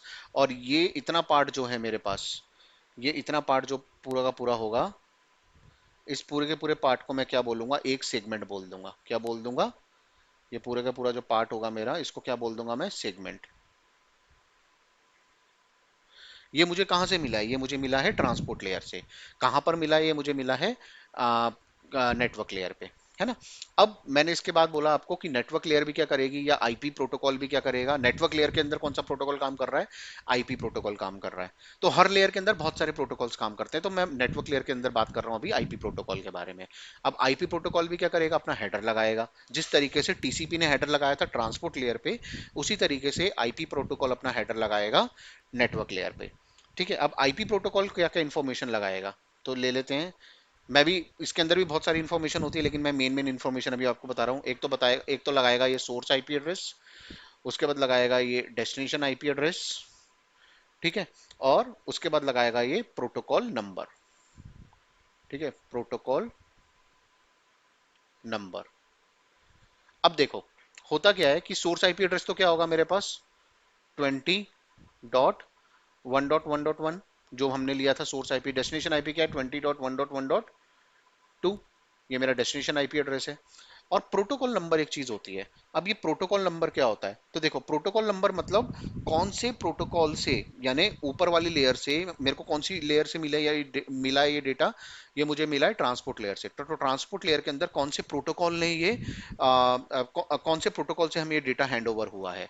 तो मुझे किससे हुआ है, तो देखो ऊपर मेरे पास टीसीपी प्रोटोकॉल है, टीसीपी का प्रोटोकॉल नंबर होता है 6, यूडीपी होता है तो यूडीपी का प्रोटोकॉल नंबर होता है 17, ठीक है। आईसीएमपी है तो आईसीएमपी का प्रोटोकॉल नंबर कितना होता है 1। तो इस तरीके से मुझे ये याद रखने पड़ते हैं। तो प्रोटोकॉल नंबर यहाँ पे मैंने लिखूंगा क्या, 6। क्यों लिखा मैंने यहाँ पे, क्योंकि मुझे ट्रांसपोर्ट लेयर पर कौन सा प्रोटोकॉल काम कर रहा था, टीसीपी प्रोटोकॉल काम कर रहा था, तो टीसीपी से मुझे हैंड ओवर हुआ है ये डेटा, तो इसलिए मैंने यहाँ पे लिख दिया प्रोटोकॉल नंबर 6। अगर मुझे यूडीपी से हैंड ओवर हुआ होता तो मैं लिख देता प्रोटोकॉल नंबर 17, ठीक है। तो ये तो मेरे पास क्या है, सेगमेंट है, और यहां से लेकर यहां तक जो थी चीजें, ये क्या है मेरे पास, ये है मेरे पास आईपी हेडर, ये क्या है मेरे पास आईपी हेडर। और इस कंप्लीट इंफॉर्मेशन को, इस पूरी चीज को अगर मैं एक साथ बोलूं तो इसको मैं क्या बोल दूंगा, इसको मैं बोल दूंगा पैकेट। क्या बोल दूंगा, पैकेट, ठीक है। ये पूरा का पूरा क्या है, पैकेट है, ठीक है। तो इस तरीके से अब यहां पे आ जाता हूं मैं फिर से वापस, तो देखो यहां पे इस पुराने वाले डायग्राम पे फिर आ जाते हैं हम। तो देखो यार, अब यहाँ पे मेरे पास नेटवर्क लेयर आई थी, नेटवर्क लेयर पे मेरे पास ये वाली जो चीज है डेटा, मेरा port number, source port number, destination port number, sequence number, इस पूरी की पूरी चीज को मैंने क्या बोला, एक सेगमेंट बोल दिया, ठीक है। और इस सेगमेंट के साथ अब मैं नेटवर्क लेयर का हेडर अटैच करूंगा, तो मैं यहाँ पे क्या अटैच करूंगा, सोर्स आईपी अटैच करूंगा, ठीक है, डेस्टिनेशन आईपी अटैच करूंगा, ठीक है, और प्रोटोकॉल नंबर अटैच करूंगा, ठीक है। तो सोर्स आईपी कितना आ जाएगा मेरे पास यहाँ पे 20.1.1.1, डेस्टिनेशन आईपी आ जाएगा 20.1.1.2, और प्रोटोकॉल नंबर कितना आ जाएगा यहाँ पे 6। क्यों आया, क्योंकि ट्रांसपोर्ट लेयर पे मैं कौन से प्रोटोकॉल को यूज कर रहा था, टीसीपी प्रोटोकॉल को यूज कर रहा था, ठीक है। और जब मैं ये टीसीपी को हैंड ओवर करूंगा तो मैं नेटवर्क लेयर पे कौन से प्रोटोकॉल को हैंड ओवर कर रहा हूँ, आईपी प्रोटोकॉल को हैंड ओवर कर रहा हूँ। नेटवर्क लेयर पे मेरा कौन सा प्रोटोकॉल चल रहा है, आईपी प्रोटोकॉल। और इस पूरी चीज को अब मैं क्या बोलूंगा, पैकेट बोलूंगा। अब ये जो पैकेट है, अब ये उठ के कहाँ आएगा, अभी देखो ये सारा काम किस पे चल रहा है, कंप्यूटर नंबर ए पे ही चल रहा है अभी। ये सारा जो काम है कंप्यूटर नंबर ए पे ही चल रहा है। अब ये जो पैकेट है, ये पैकेट आएगा कहाँ पर, डेटा लिंक लेयर के ऊपर। कहाँ आएगा, डेटा लिंक लेयर के ऊपर। तो अब पैकेट आएगा तो मैं इसको पैकेट ही लिख देता हूँ पूरा का पूरा, है ना। तो मैं यहाँ पे लिख देता हूँ ये जो पैकेट है, ये पैकेट कहाँ आएगा, ये जो पैकेट है ये पैकेट बोल देता हूँ मैं इसको, ठीक है। ये क्या है मेरा पैकेट।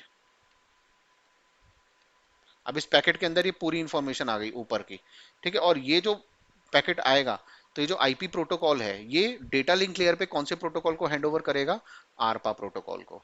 किसको हैंड ओवर करेगा, आरपा प्रोटोकॉल को हैंड ओवर करेगा, ठीक है। तो हर देखो हर जो हर लेयर है उस पे हमारा कोई ना कोई प्रोटोकॉल काम कर रहा है। सबसे पहले टीसीपी प्रोटोकॉल काम कर रहा था ट्रांसपोर्ट लेयर पे, ट्रांसपोर्ट लेयर से उसने किसको हैंड ओवर किया डेटा, नेटवर्क लेयर पे आईपी प्रोटोकॉल को, आईपी प्रोटोकॉल ने कौन से प्रोटोकॉल को हैंड ओवर किया, आरपा प्रोटोकॉल को। अब ये पूरा का पूरा पैकेट है, ये जो ऊपर वाली चीज है ये पूरा का पूरा पैकेट है, ये पैकेट मैंने नीचे लिख दिया सिर्फ पैकेट नाम से। अब इसके साथ भी अब क्या करेगा, डेटा लिंक लेयर क्या करेगा, अपना हेडर लगाएगा। डेटा लिंक लेयर क्या करेगा, अपना हेडर लगाएगा यहाँ पे। तो इसको भी समझ लेते हैं यहाँ पे थोड़ा सा, ठीक है।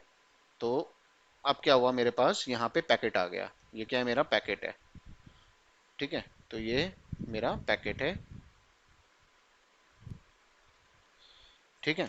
और ये इसको पैकेट ना लिखते हुए मैं एक काम करता हूँ,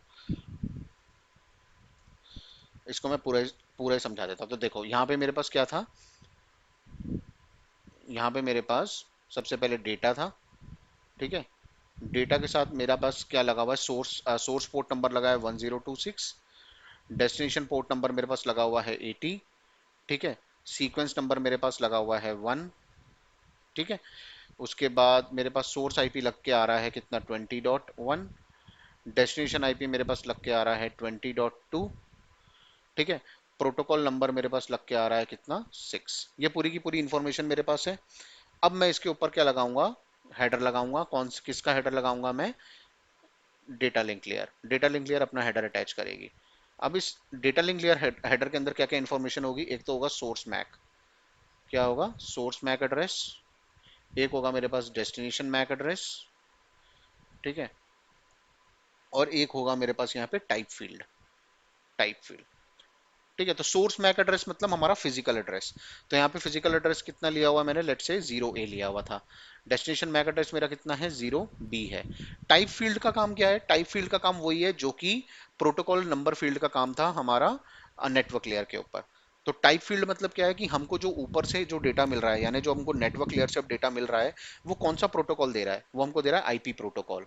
तो IPv4 अगर हम यूज कर रहे हैं, तो उसकी जो टाइप फील्ड में वैल्यू आएगी वो कितनी आएगी, 0x0800। और अगर आप IPv6 यूज कर रहे होते तो उसके उसके उस केस में वैल्यू आएगी 0x86DD।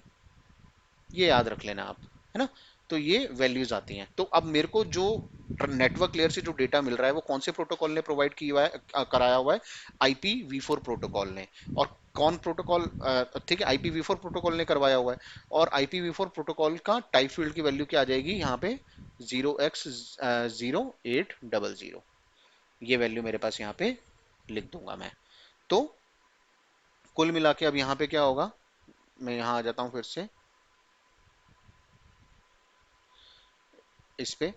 तो यहाँ पे मेरे पास पैकेट था, पैकेट के साथ मैंने क्या लगा दिया, यहाँ पे सोर्स मैक एड्रेस लगा दिया। तो यहाँ पे सोर्स मैक एड्रेस मेरा कितना आ गया, सोर्स मैक आ गया मेरे पास यहाँ पे 0A।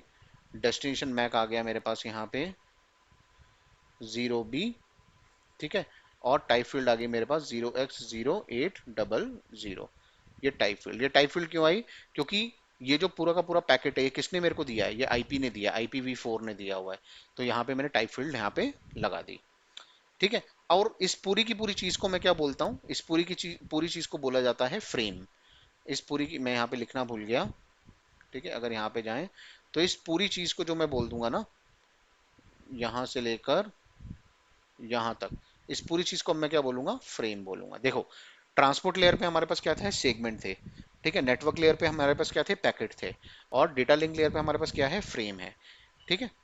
तो इन चीजों को क्या मैं बोलता हूँ, इसको बोलता हूँ प्रोटोकॉल डेटा यूनिट। कोई आपसे पूछेगा ना इंटरव्यू में कि PDU, protocol data unit, transport layer का PDU क्या है, तो आप बोलोगे सेगमेंट। नेटवर्क लेयर का PDU क्या है, प्रोटोकॉल डेटा यूनिट क्या है, तो आप सीधे बोल दोगे पैकेट। और डेटा लिंक लेयर का PDU क्या है, प्रोटोकॉल डेटा यूनिट क्या है, तो आप सीधे बोल दोगे फ्रेम। ठीक है, यानी कौन डेटा को किस नाम से पहचाना जाता है, कौन सी लेयर पे। तो ट्रांसपोर्ट लेयर पे हम सेगमेंट बोल देते हैं, नेटवर्क लेयर पे हम उसको पैकेट बोल देते हैं, और डेटा लिंक लेयर पे हम उसको फ्रेम बोल देते हैं। अब उसके बाद क्या होगा, ये चीज तो हो गई, ठीक है। ये चीज होने के बाद अब ये जो पूरा का पूरा हमारा फ्रेम है ये कहाँ पे आएगा। अब मैं इसको फ्रेम लिख दूं, यहाँ पे फ्रेम लिख देता हूँ, ठीक है। ये क्या है मेरे पास, फ्रेम है, ये क्या है, फ्रेम है। और अब ये आरपा प्रोटोकॉल किसको हैंड ओवर करेगा, यहाँ पर लैन को, लैन कार्ड को हैंड ओवर करेगा, लैन कार्ड को हैंड ओवर करेगा। और ये जो फ्रेम आ गई मेरे पास ऊपर से, ये फ्रेम लैन कार्ड क्या करेगा, 01101001, ठीक है, ये बिट्स के फॉर्म में इसको कन्वर्ट कर देगा, ठीक है। बिट्स के फॉर्म में कन्वर्ट करने के बाद, बिट्स के फॉर्म में कन्वर्ट करने के बाद ये जो डेटा है जो कि बिट्स के फॉर्म में कन्वर्ट हुआ है, इसको फिजिकल लेयर क्या करेगी, किस पे प्लेस कर देगी, वायर के ऊपर प्लेस कर देगी। यहाँ पे ये वायर के ऊपर प्लेस हो गया, ठीक है। और ये डेटा मेरा कहाँ जाएगा, अब कंप्यूटर नंबर B के पास चले जाएगा ये डेटा, ठीक है। अब कंप्यूटर नंबर B के पास जैसे जाएगा, अब देखो अब रिवर्स प्रोसेस स्टार्ट होगी। अब देखो, ठीक है। अब कंप्यूटर नंबर डी के पास जैसे गया, बी के पास जैसे गया अब ये, तो फिजिकल लेयर पे अब यहाँ पे क्या आएगा हमारे पास, यहाँ पे क्या रिसीव होगी, मेरे को बिट्स रिसीव होगी कंप्यूटर नंबर बी पर, ठीक है। इस बिट्स को वापस से फ्रेम में कन्वर्ट करने का काम कौन करेगा, इस बिट्स को वापस से फ्रेम में कन्वर्ट करने का काम करेगा हमारा लैन कार्ड ही, ठीक है। लेकिन इस बार किसका लैन कार्ड, इस बार कंप्यूटर नंबर बी का लैन कार्ड काम करेगा, ये फ्रेम में कन्वर्ट कर देगा। फ्रेम में कन्वर्ट करने के बाद जब ये फ्रेम में कन्वर्ट हो जाएगा, तब ये डेटा किसको भेज दिया जाएगा, डेटा लिंक लेयर को। किसको भेज दिया जाएगा, फ्रेम किसको भेज दी जाएगी, डेटा लिंक लेयर को। तो डेटा लिंक लेयर के पास जब ये फ्रेम जाएगी, ठीक है, ये एरो बना देता हूं मैं, ये फ्रेम किसके पास जाएगी, डेटा लिंक लेयर के पास ऊपर चली जाएगी। तो डेटा लिंक लेयर जब ये फ्रेम देखेगा, तो फ्रेम का मतलब क्या हुआ मेरे पास, यहाँ पे ये चीज हुई, ये पूरी की पूरी चीज उठ के कहाँ आ जाएगी मेरे पास, ये पूरी की पूरी चीज उठ के आ जाएगी डेटा लिंक लेयर के पास। ठीक है, इसको मैं थोड़ा और कर देता ताकि कंफ्यूजन ना हो यहाँ पे।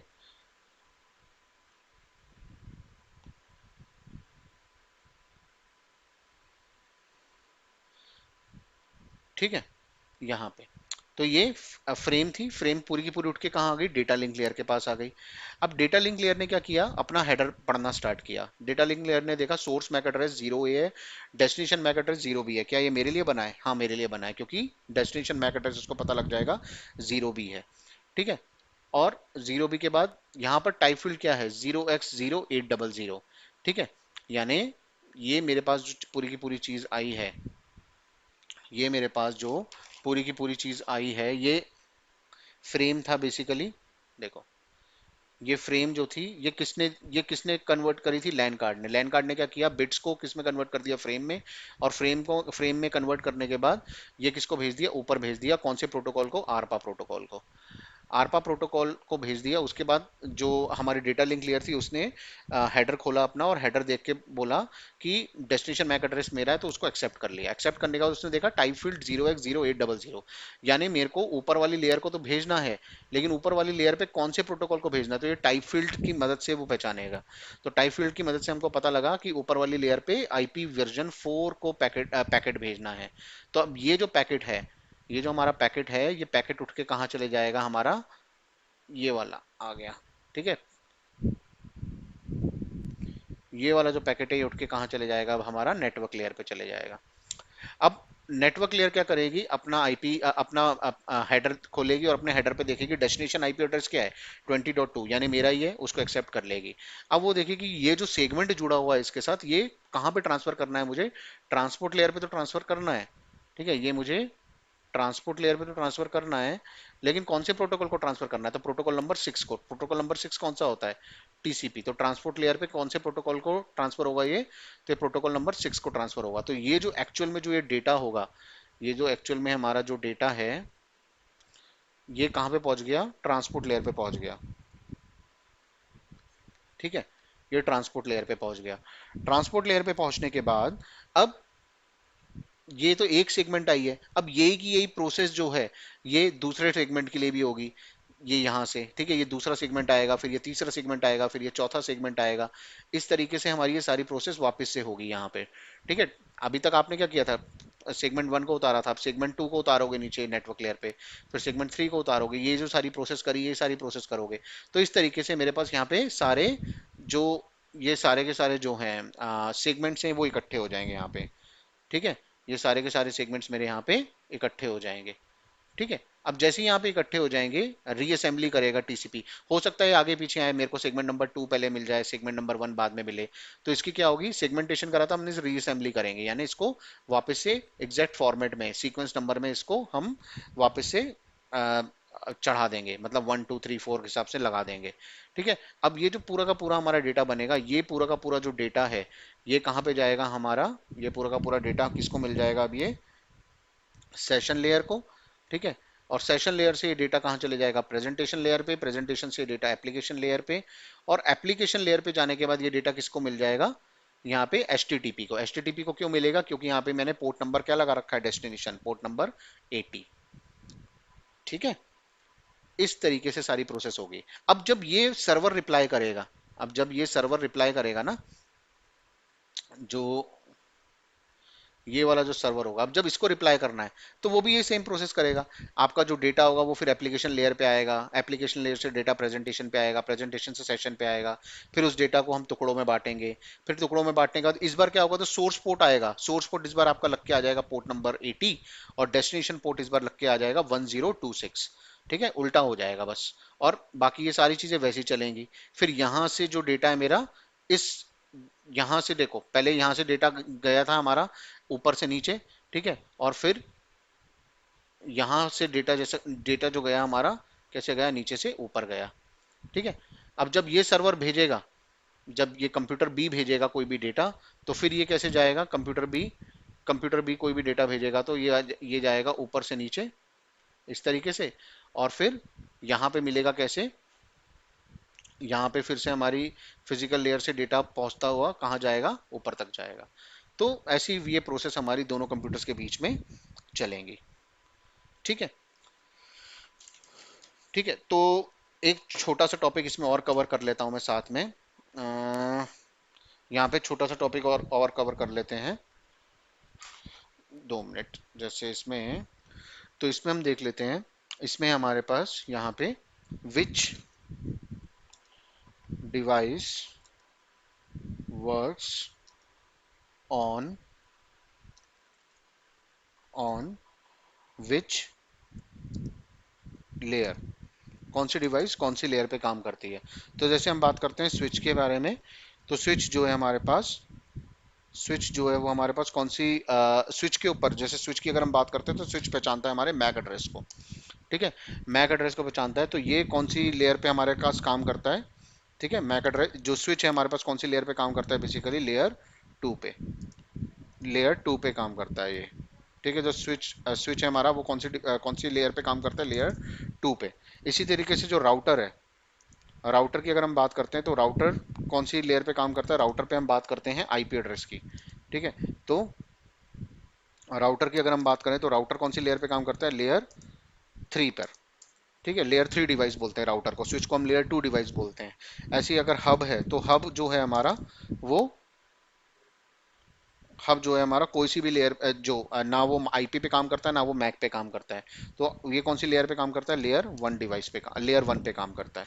तो इस तरीके से आपसे इंटरव्यू में क्वेश्चन पूछ सकता है कोई कि स्विच कौन सा डिवाइस है, तो लेयर 2 डिवाइस है, राउटर हमारा लेयर 3 डिवाइस है, और हब जो हमारा है लेयर 1 डिवाइस है। अब जो स्विच है जो राउटर है उसमें ऐसा नहीं है कि 7 लेयर्स होंगी ही नहीं, उसमें 3 ही लेयर होंगी या 2 ही लेयर होंगी, उसमें 7 की 7 लेयर्स होंगी राउटर पे भी स्विच पे भी। लेकिन हम जो जो एक्चुअल में काम करता है राउटर वो लेयर अप टू लेयर 3 तक करता है, और स्विच जो है वो अप टू लेयर 2 तक करता है।